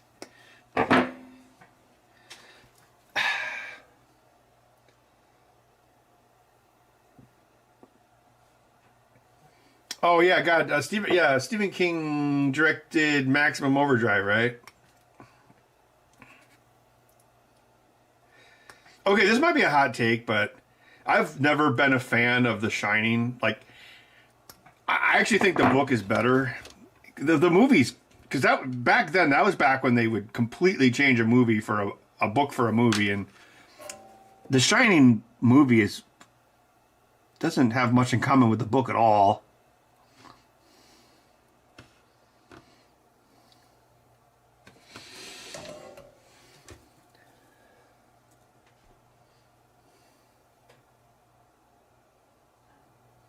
Over 1,000? Yeah. Well, the thing is, that thing was never going to be the price of a console. Even, yeah. I don't know. It's kind of like, well, I think I talked about this last week, but it's kind of like Linux. It's like, yeah, Microsoft is like speed running, like destroying Windows with AI crap that there's so many other things in Windows they can improve, like the fucking search, but no AI. But I still think like Linux is still kind of gatekeepy. So I don't know. It's like, I think Microsoft would have to get a lot worse before Linux should really take over, or a Steam Deck or a Steam machine. Because people forget, like, Valve has tried this multiple times in the past. Like, they had Steam, what'd they call them before? Steam boxes? They had Steam boxes, then they had the Steam Link, then they had the Steam Deck, which I guess did pretty good. And I think it just goes back to the thing, like, regardless of, like, the cost of, like, RAM and shit now, but, like, you think about, like, what are the 3 things PC gamers don't want? They don't want Linux, they don't want fixed graphics hardware, they don't want controllers. It seems like they're still like not understanding their market. I don't know, Gabe has a hate boner for Microsoft. I don't know, maybe he got like raped in the back room there or something. I don't know why he hates them so much, but because he used to work there. Like he made his millions at Microsoft and then he started Valve. I don't know. My hate boners for Adobe. That's who I really wish someone would like upset. I know there are some things that are happening there, but steampunk, yeah. Daft Punk.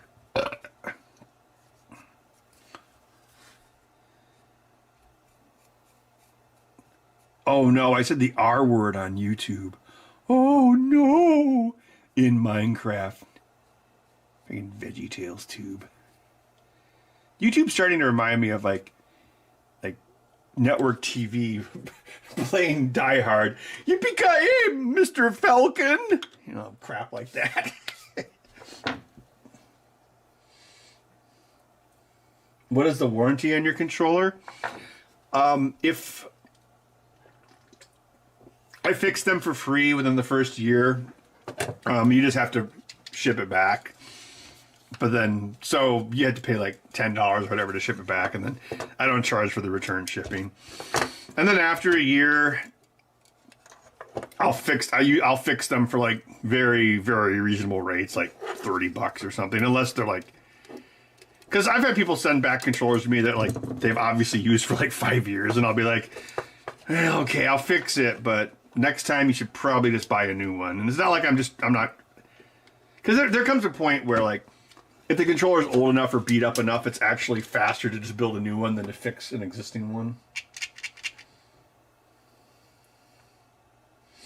Well, I mean, usually if it's broken, it's just I can like either 3D print parts, or I'll have extra like analog stick. Well, the number one thing that fails is stick drift happens. So that's why I've been trying to use those analog. It's always stick drift, and it's always the one on the bottom. So that's why I've been using the Hall effect sensor ones to like reduce the rate of repairs. It seems to be working. Well, I think I only started doing that like last summer, summer of 2025, because I noticed that's when my 3D files changed. I was sorting my new NAS. Actually got a new NAS, but a smaller one, since it's not like I'm not using it for multiple people now. So yeah. I noticed, like, yeah, I had like some stuff where like the folders were like way too big, but there's like some stuff it's like I do not need the raw footage for like episodes 100 to 150 of the Ben Heck Show, because I'm sure Max has that. I think that's on another server someplace, so I don't need that. So that's like half a terabyte I don't need. No, I usually just if I even charge them for the repair, I'll just ask them for like $30 or something. So like $20 of time and $10 to ship it back. And if it's like I said, the first year, because usually if something fails, it's usually the analog stick. I'll just I just ship it back at no charge to them, and I just write off the shipping as a repair loss. So yeah, I guess actually, yeah. Tell you what, when I do my taxes this year, maybe I'll count how many times that happened. I don't think there wasn't that many this year. It wasn't too bad. The thing that happens though is as time passes, like there just is more and more of them out there. So in a way that can, logarithmically increase your repair liability. But yeah, I mean, I still charge like $350 to do this, and I actually haven't raised the price in quite a few years, but it's still a lot of money. So I make sure that I treat the customers as good as I can, because I do not want to be like the video game industry or any of these other industries. The customer is always, always, always, always right, even when they're wrong. So, yes. That is one moral I will never abandon.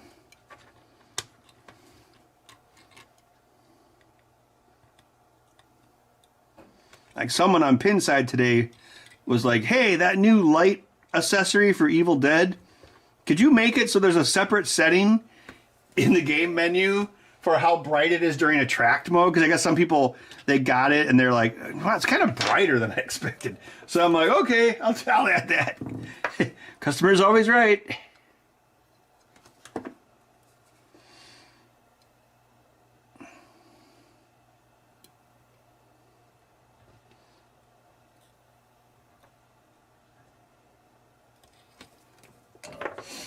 I think what happens, there's a lot of industries where the people that work in the industries hate their customers. because their customers are a reflection of them.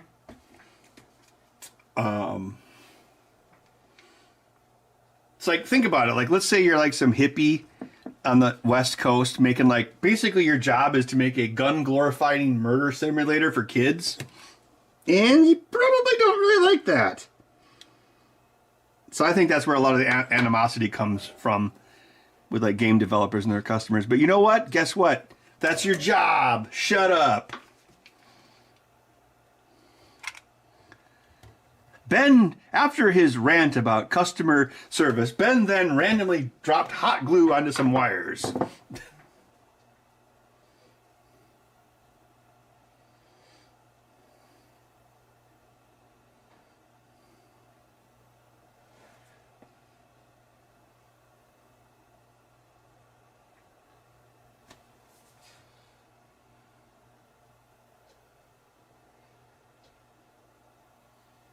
Tell us more about the NAS.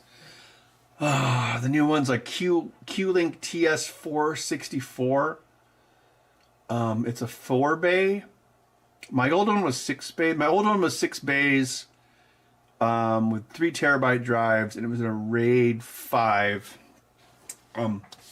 But 4 of the drives were from my first NAS, which was from 2013. So my NAS had drives in it that were 12 years old, over 12 years old, and 4 of the drives were, because I took the 4. I got a bigger NAS. I took the 4 drives out of the original NAS. I stuck it into the new NAS. Then I added 2 drives, and then it expanded the volume. I definitely made sure I actually found all my printed instructions from like 10 years ago when I did that, because obviously I wanted to be, quadruple check I did that right.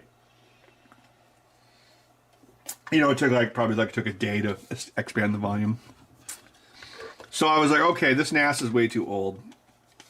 But I'm like, also, I was looking at it and like, well, what was that? So that's probably 14 terabytes usable. Yeah, it kind of looks cool with the white on the back. So that's like 14 terabytes.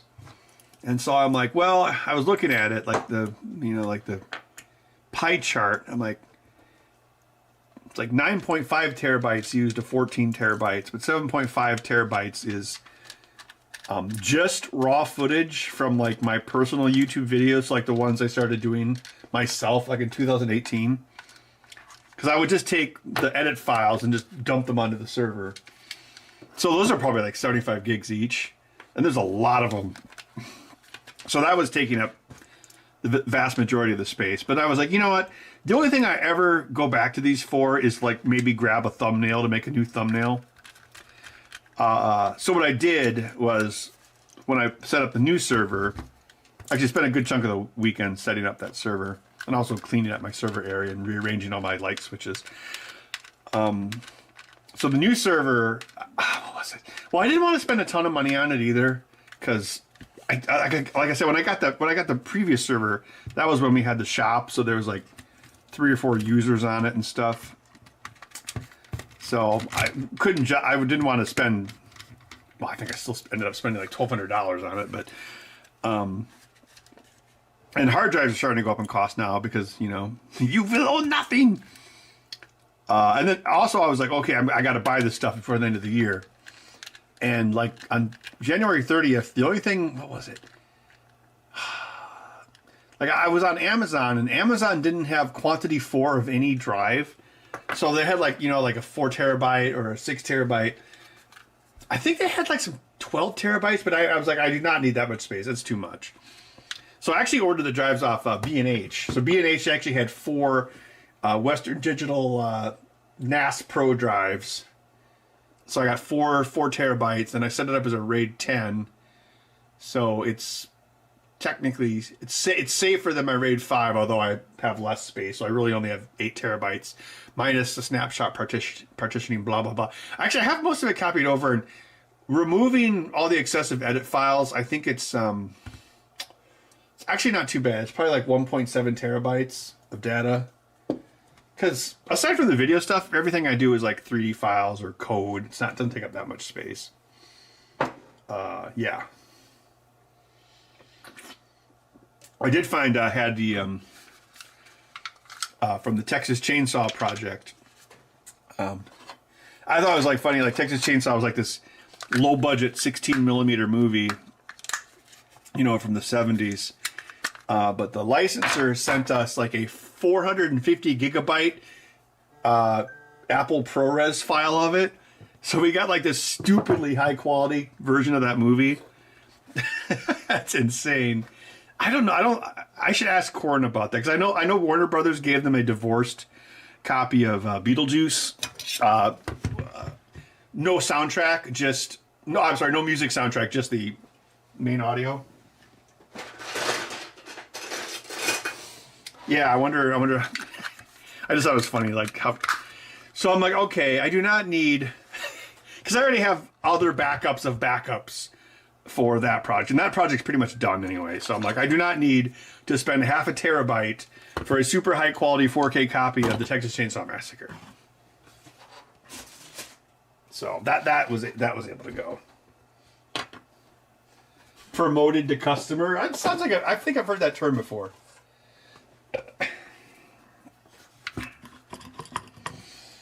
Yeah, Kevin, the current QNAP or the previous QNAP, I want to say it was probably 2016. So the QNAP itself is not quite 10 years old, but 4 of the drives were from 2013. And then, yeah, so 4 of the drives had something like 4,000 days on them. And then the 2 newer drives were still like 3,000 days. So even the 2 newer drives are still pushing a decade old. Yeah, so I think I got pretty much everything copied over for that. So I'll probably just, once I have everything I need copied over, I'll probably just turn off the old, I'll just turn it off and have it just be cold storage.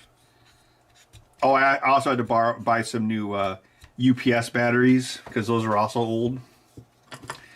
So I'm expecting those will come this week. Then I can finish copying everything over and then switch over the UPS to the new server and attach, you know, the UPS as a device on the server for the automatic shutdown. Yeah, like I might fire up the old server every so often just to like offload a bunch of like YouTube edit files. Although I don't do a whole lot of YouTube editing anymore either. So maybe like a couple times a year I can fire it up just to dump footage onto it. And I mean, who knows? Those drives will probably last even longer. But if they don't move, well, although, you know, things actually sometimes, like, if they don't move it, you know, like my buddy Mike Kowalski would always say, engines were meant to run. So just cold storage. I don't know. Should be fine.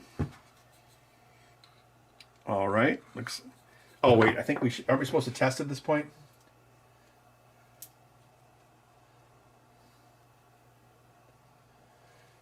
Because yeah. Tape storage is still the best long-term solution, even in our present day, because it's very cheap. Yes.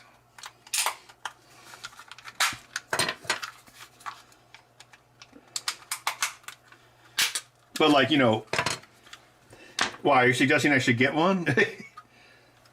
Oh wait, I already screwed it in. I'm being paranoid again.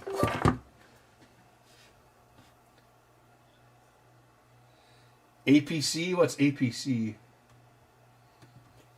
I mean, all the drives still registered as functional and healthy on the smart report. But yeah.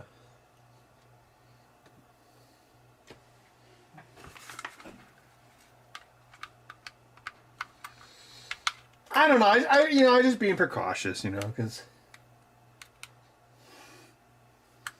it's the same thing when I think about how multiple uncles of mine had heart attacks younger than I am right now. So, you know, just something to think about.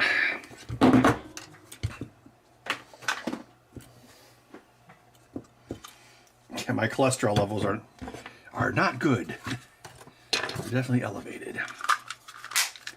All right, that checked out good. It's an avatar controller. Navi controller.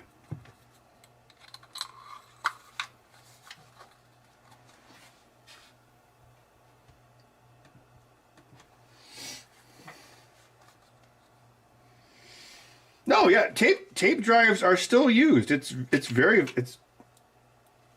yeah, because if you don't need random access, you just want to like just put a bunch of data. It's the cheapest way to do it because it's just. I mean, a hard drive is just rust, but this is like big tapes of rust on a piece of plastic. It's much simpler than in a multi-platter hard drive.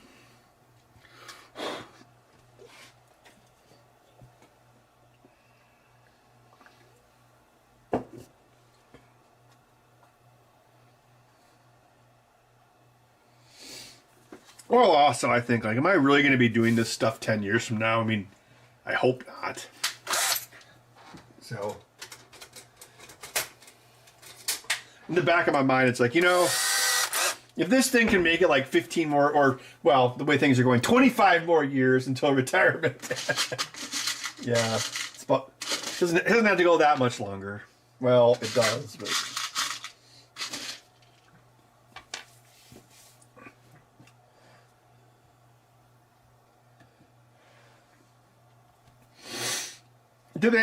what kind of tape drives exist? Well,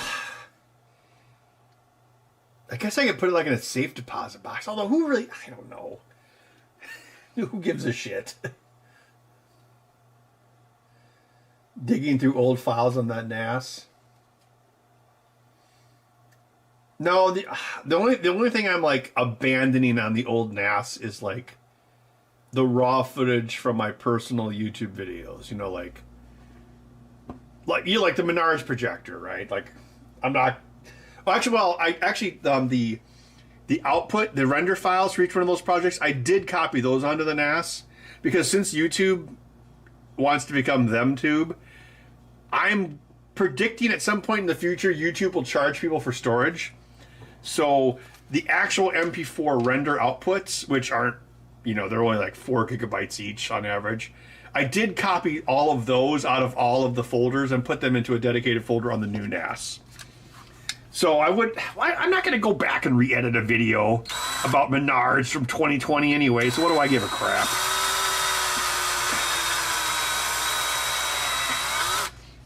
But I did make sure I backed up the MP4 outputs.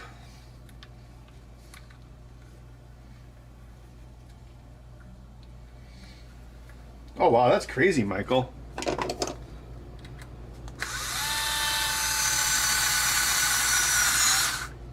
So, are they making backups? Is that what they're putting onto the tape drives? Like snapshots in time?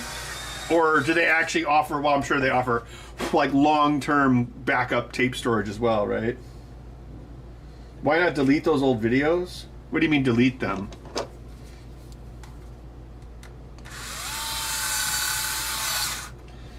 Okay, let's say I make like a video about an automatic canned cat food feeder and it gets the same amount of views as my projector video on YouTube because fuck YouTube.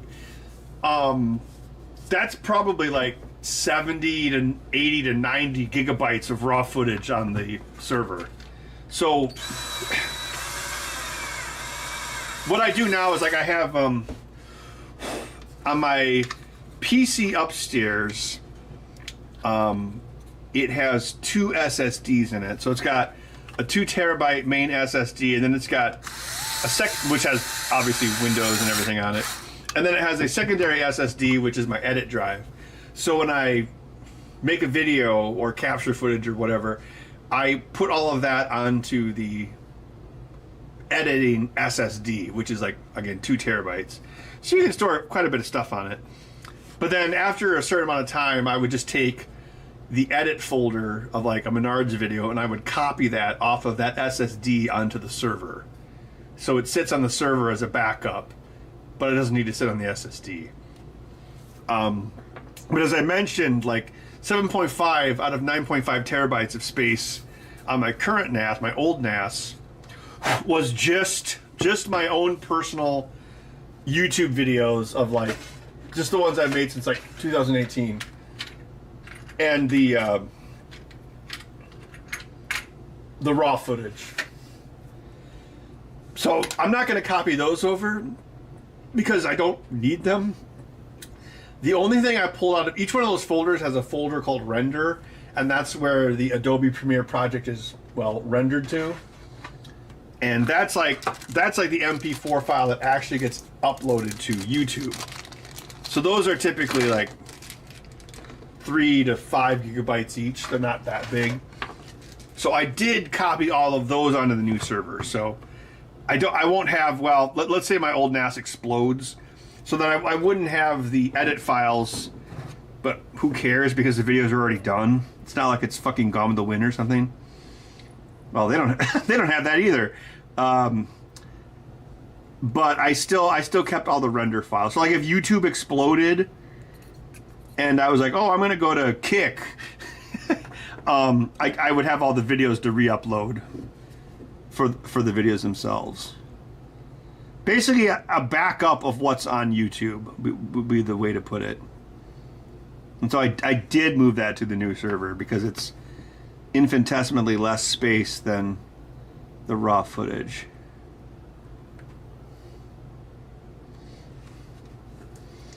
I think about it sometimes, like when everything went digital, it's like you don't have as much raw footage. Well, or some of the raw footage gets destroyed.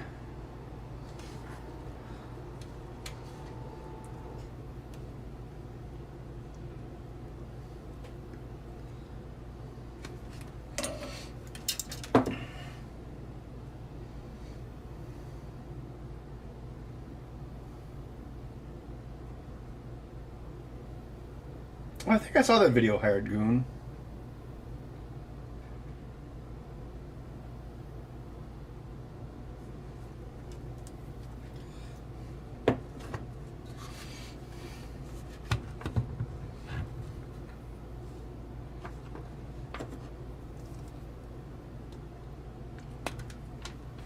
Well, I also make backups.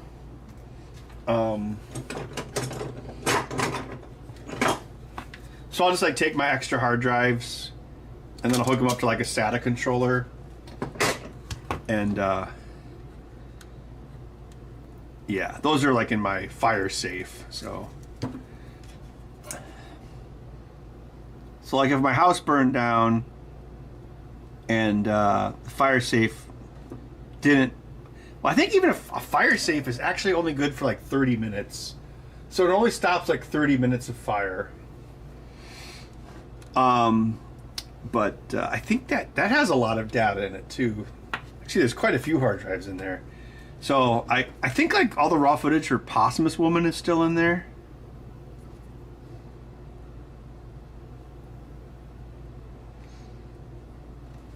But again, why would I want to re-edit that? It's obviously a perfect film as is.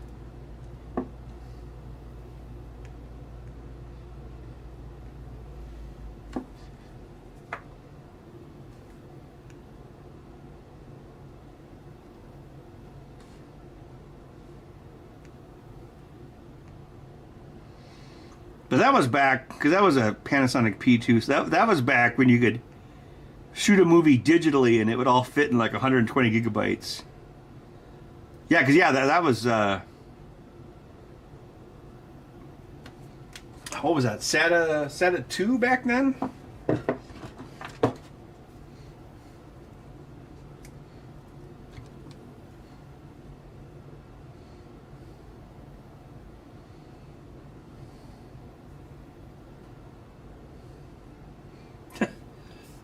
I mean, I guess there could be an extended cut, but probably not.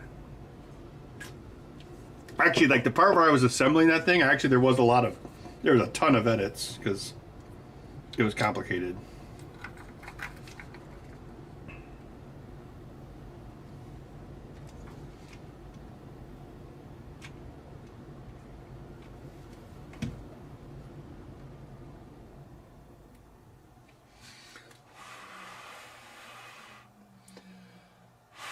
Auto cat feeder. Do you want to make any changes to it?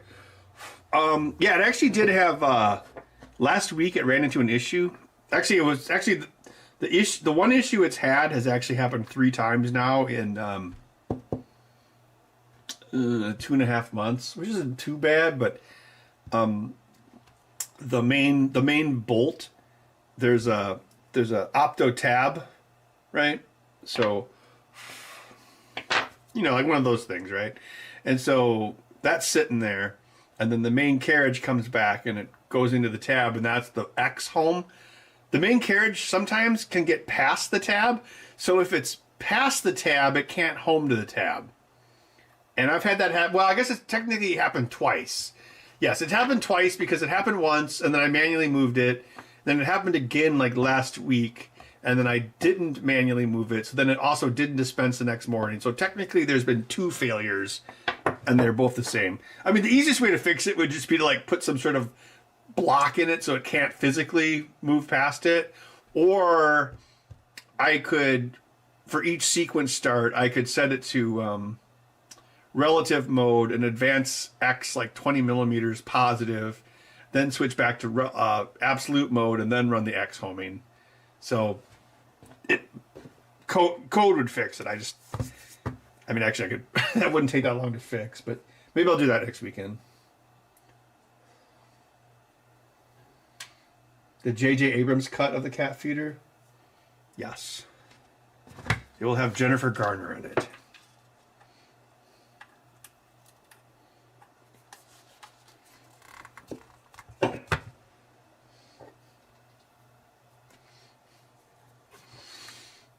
How much would you pay for me if I was in the hotel gift shop? Ever watched that movie a couple weekends ago? James Cameron. Steven Spielberg was making overly long movies before it was cool. Oh, actually, so was James Cameron. James Cameron does what James Cameron does because James Cameron is James Cameron.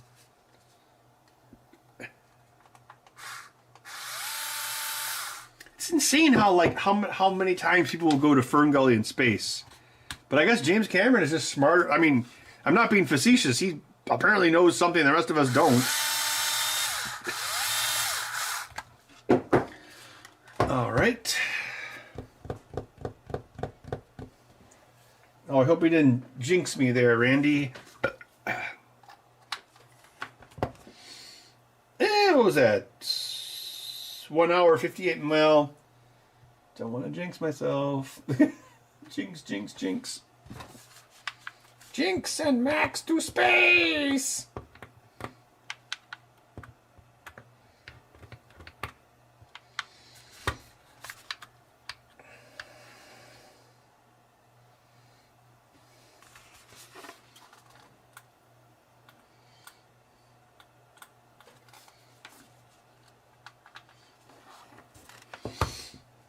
Posthumous Woman Expanded Universe.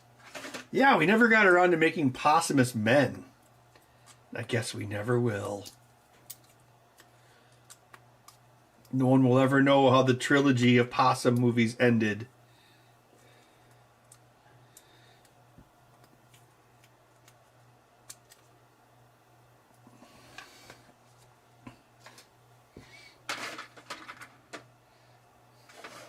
Space camp in space.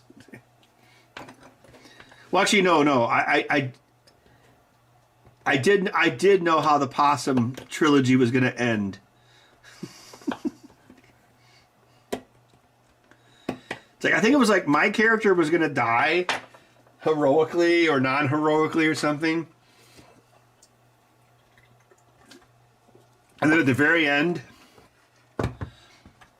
some random character who's still alive was going to be like, looks like we finally defeated the monsters. And then Mike Adsit, like the Jamie character, he was going to say, no, the real monster was man. Like, completely seriously. And then roll credits. That was going to be the twist.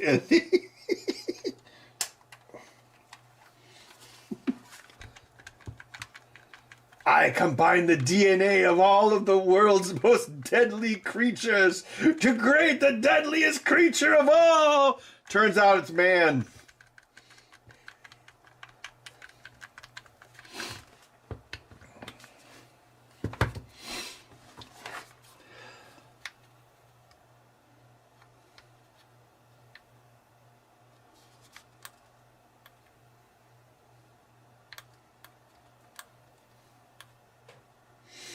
These Hall effect sticks they still don't center as well as I'd like them to.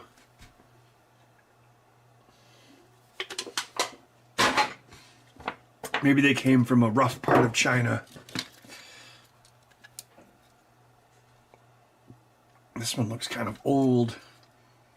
Well, it's not that old. It's got the circle pads. It's at most from 2020.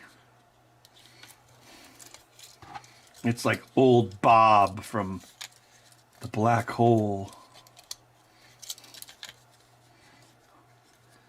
Oh God, Disney will probably remake that next.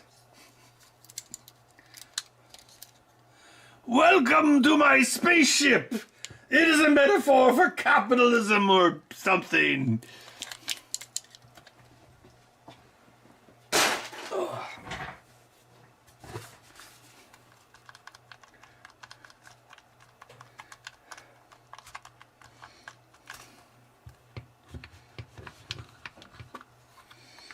Apex Predators would have been a better name for Apex Legends than Apex Legends, but I'm sure someone would be like, no, that's too harsh. That's too violence adjacent. It's like, oh, it's a game about shooting people. I know, that's why we have to tone down the violence. I'm going to go to my meditation chamber now instead of doing any actual work. Wake me up when it's 3 p.m. You know, quitting time.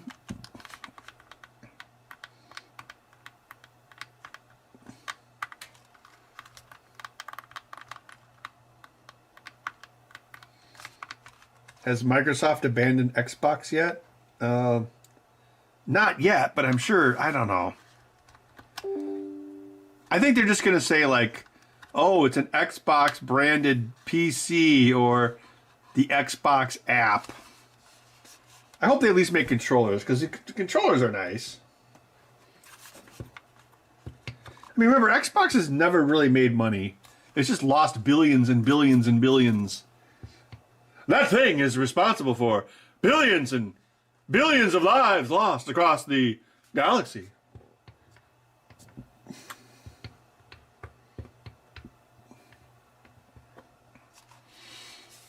It's the Navi controller.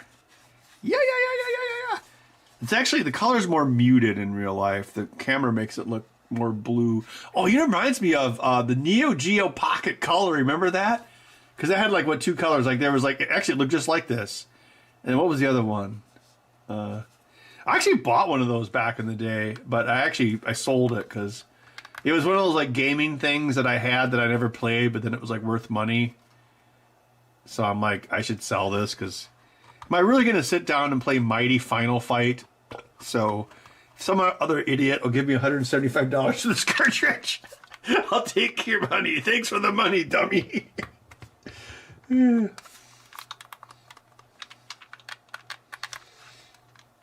yeah, Windows 10, the last version of Windows, exactly.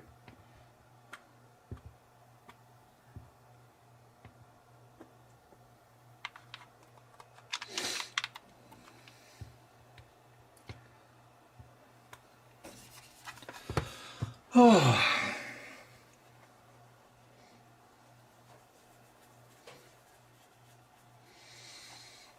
Wow, it came in that many colors? Wow. I had the camouflage blue one, which looked very much like this. I remember it had two different batteries. It had like two AAs, and it had like a 3216, like for the, I don't know, like the time or something.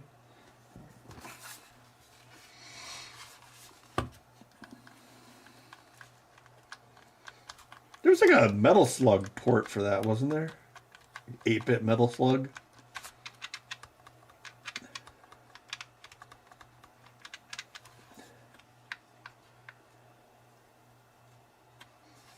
Yeah, like, what is it? Windows 360. Like, they don't even have Office anymore. It's called Windows 365 Copilot.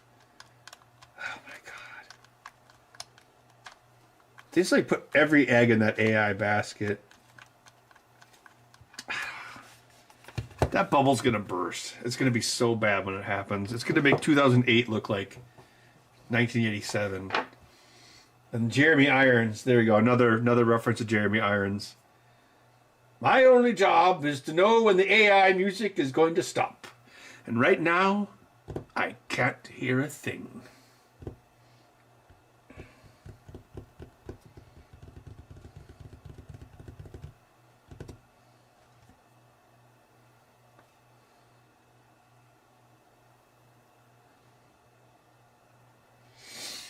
Yeah, that Hall effect thing, I don't know.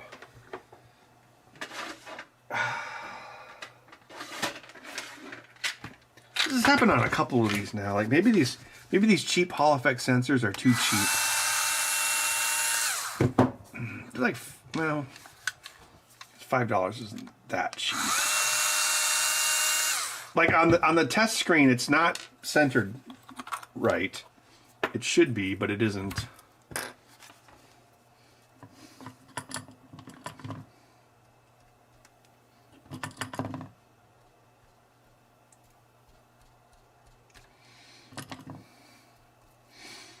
Hey, speaking of black holes, anyone seen the movie The Life and Times of Judge Roy Bean?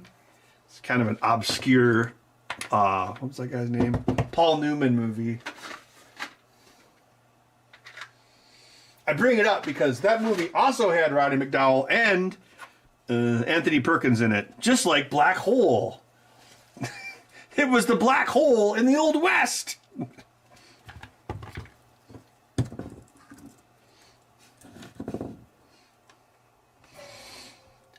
I'm just going to sanity test and use an old school stick here.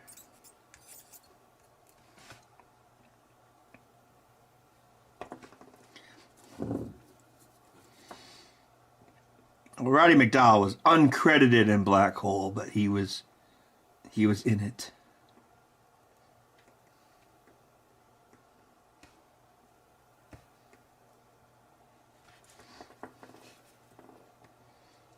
Like, why did they make the hero robots? They made them so goofy looking, but then they made like Maximilian like kitty nightmare fuel.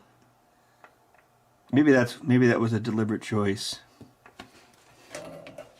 Just seems like, well, yeah, because they wanted. I suppose they wanted the kids like, oh look, these robots are cool. Oh my god, that robot's giving me nightmares. That robot nightmare was my childhood.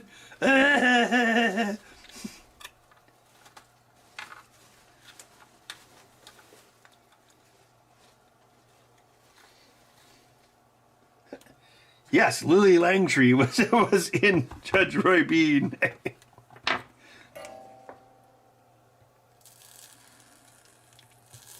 I never met Judge Roy Bean because I died of dysentery in old Mexico, but I haven't seen him since, so I reckon he went to hell.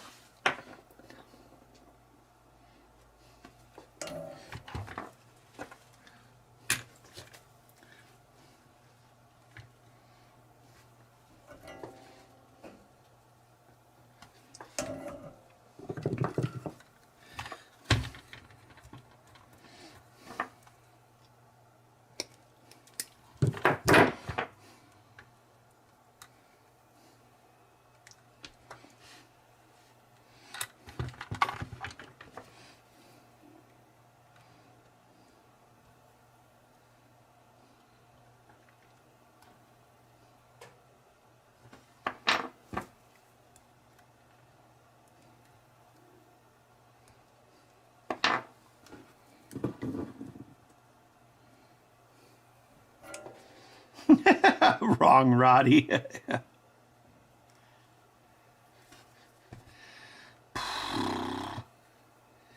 Hey, remember what was it? Remember Fright Night? That was Roddy McDowall was in that, right? That was kind of an interesting movie. Yeah, didn't Roddy McDowall play like a washed-up horror movie star in that movie?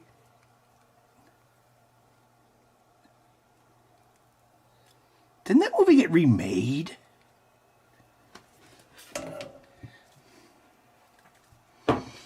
I'm sure you've all probably seen Fright Night, so I don't need to explain Fright Night.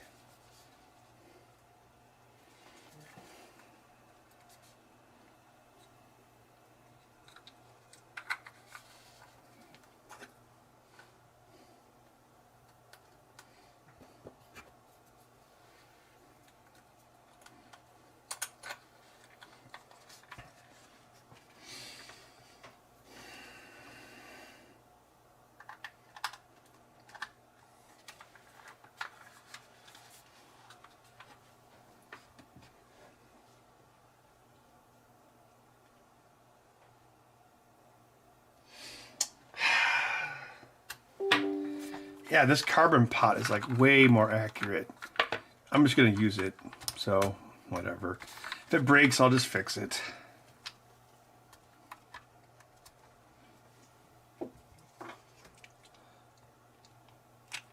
Maybe if I ever make my podcast Jen Explained, I could talk about Fright Night.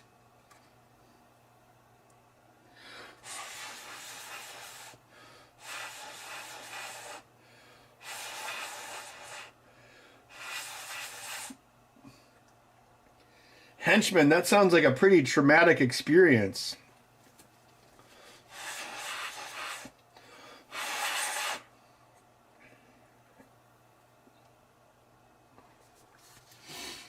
Yeah, I think it's crazy. Like, Hollywood made 2 adaptations of Heart of Darkness in the same year. Black Hole and Apocalypse Now. They're both based off the Joseph Conrad novel, Heart of Darkness.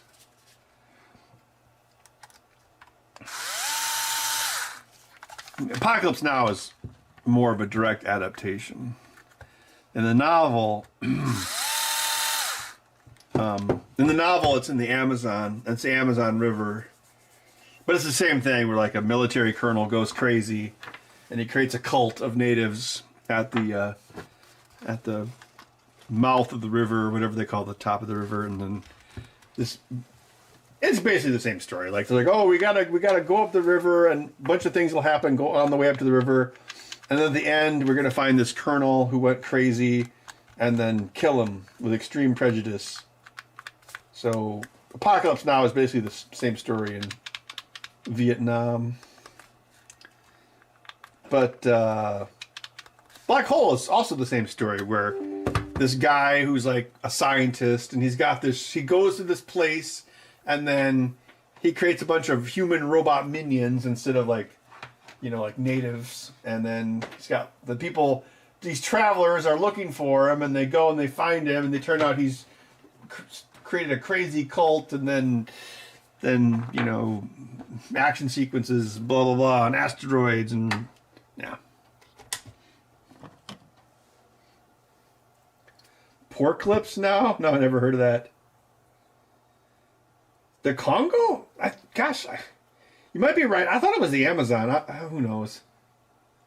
Actually, the Congo would probably make more sense, because it was written like around 1900, so that would have been like British colonialism into Africa. Did the British never went into Brazil, did they?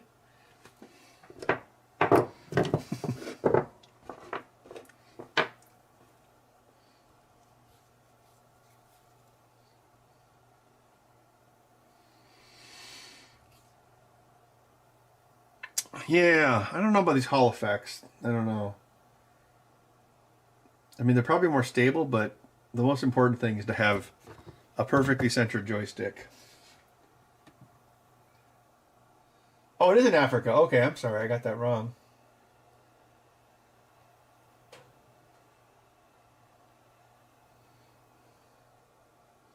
Bud, do you have a heart of darkness? Or a heart of cuteness?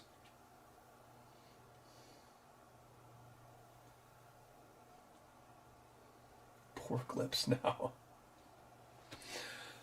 All right, I think I'm going to wrap it up here pretty quick. Unless anyone else has any other questions or comments or whatever. The Navi controller is done. Blue cat people. With lots of side boob. I can't believe Bud hasn't started optical encoder joysticks. Well, yeah, that's what the N64 used. That's why they turned to dust. But even when they turned to like shitty dust, they still worked, because as long as the notches were moving past the opto sensor, it would still pick up. Do I use other filaments? Yeah. Like I use TP. These are TPU, and some of these are TPU, but this particular one isn't. Yeah, this is actually carbon fiber, although carbon fiber is kind of a scam. Yeah, but I've used. I mean, I typically nowadays I buy like matte PLAs. I just like how they look. Like these are both matte PLAs. I think these are both in the bamboo. But I buy a lot of Overture PLA. But I've also experimented with like carbon fiber PLA, carbon fiber PET G, polycarbonate. But I would say 95% of the time I use PLA. I'm not into like dialing in exotic filaments on the 3D printers. I'm more into printing things just for utility. So I don't vary up too much. Oh, that reminds me, I was going to tell a story before I go. So, I was at Allison's wedding. This is Jesus Christ. 2011, I want to say. And I only knew like one or two of her friends, so I was like, am I going to know anybody here? But everybody there knew me because they'd seen the show. So that wasn't too bad. And I was talking to her husband's dad. Yes, Rick. And Rick was a food scientist at Hormel. And we were talking about spam. And he told me something I didn't actually realize before. Like, he was like, no, spam was not invented for World War II. It was popularized by World War II. Spam actually came from the Depression, where Hormel wanted to use underutilized or waste parts of the pig. So they took all the extra parts of the pig and they chopped it up. And that's where spam came from. And then it was a while later. Allison was like, we're going to go visit Rick and, oh crap, I forgot his mom's name. Crap, I forgot her name. She's like, okay, we're going to go visit them. And I'm like, oh, you should ask Rick if he's got any spam for me.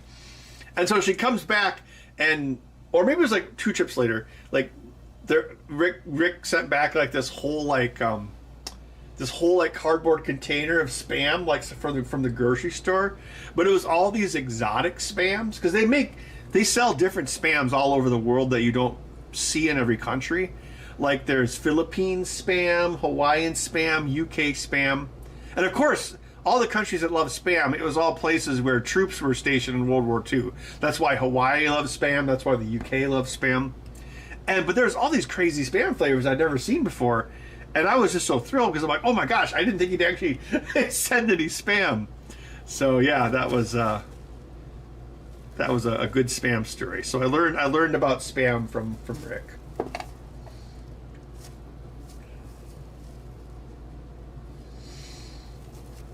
Yeah, he was a food scientist. Then he died, unfortunately. Had a heart attack out of the blue, like absolutely no warning. Just kind of like Granny Mahara. So enjoy life while you can, I guess. But yeah, he was cool. And Rick also explained to me why Dinty Moore beef stew changed, because I used to, I don't anymore, but I used to love getting that stuff, especially in the winter. But then I bought it one year and I'm like, what the, something changed. I'm like, what is going on? Actually, I still have his note about it someplace.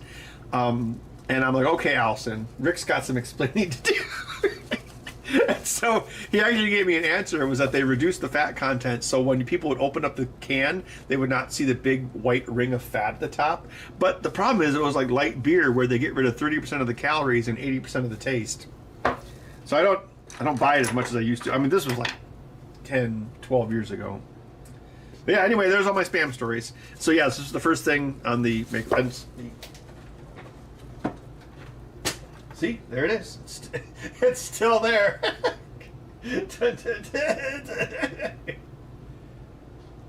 I actually want to get, well, I actually did it, Raspberry Pi 4 with Repetier host. You can run 2 printers using the free version, so I was thinking the Maker Gear, which has a new brain inside of it now, and the Maker Bot, so they could both be on the Repetier host on a Raspberry Pi 4. What do you think about that, bud? Do you have Christian Dunst eyes?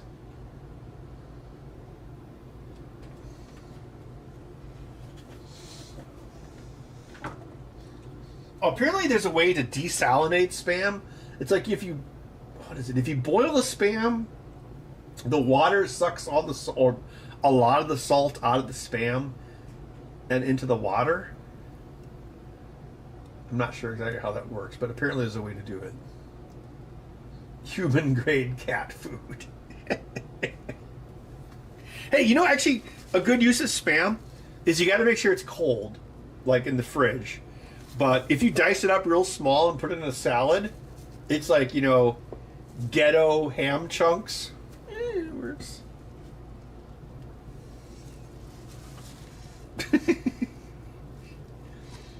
Spam light. It's 50% still not good for you. All right, well, I think I'm going to call it a night since it's 10:30, and yeah, maybe I can chill a little bit before I go to sleep. All right, well, I'll see y'all next time, and check your local grocery store for really cool exotic flavors of spam. But you might have to be in a different country to find all of the flavors of spam. Do you like any of the entry-level $200 printers? Yeah, I've done videos on them in the past, like the what was it? It was like the actually, yeah, that was the first Anycubic I ever did a video about. That was like 2020. Was it the Anycubic? What was it? The Anycubic Cobra. It was like $150 on Amazon, and I bought it and I did a review, and that's actually when they started sending me printers for reviews. But the first one I just bought, I remember I bought it, I was testing it. That's actually when I first had Bud. So when Bud was a kitten and still had a surgery scar, he was like climbing inside the printer. It worked out okay. I mean, I think it was only 12 volts, so it's not the greatest, but yeah. All right, yeah, I gotta take a leak, but I'll talk to y'all next time, and thanks for stopping by. Probably will be at least 3 or 4 more Mondays in a row of controllers. All right, goodbye, everyone. Say goodbye, Bud.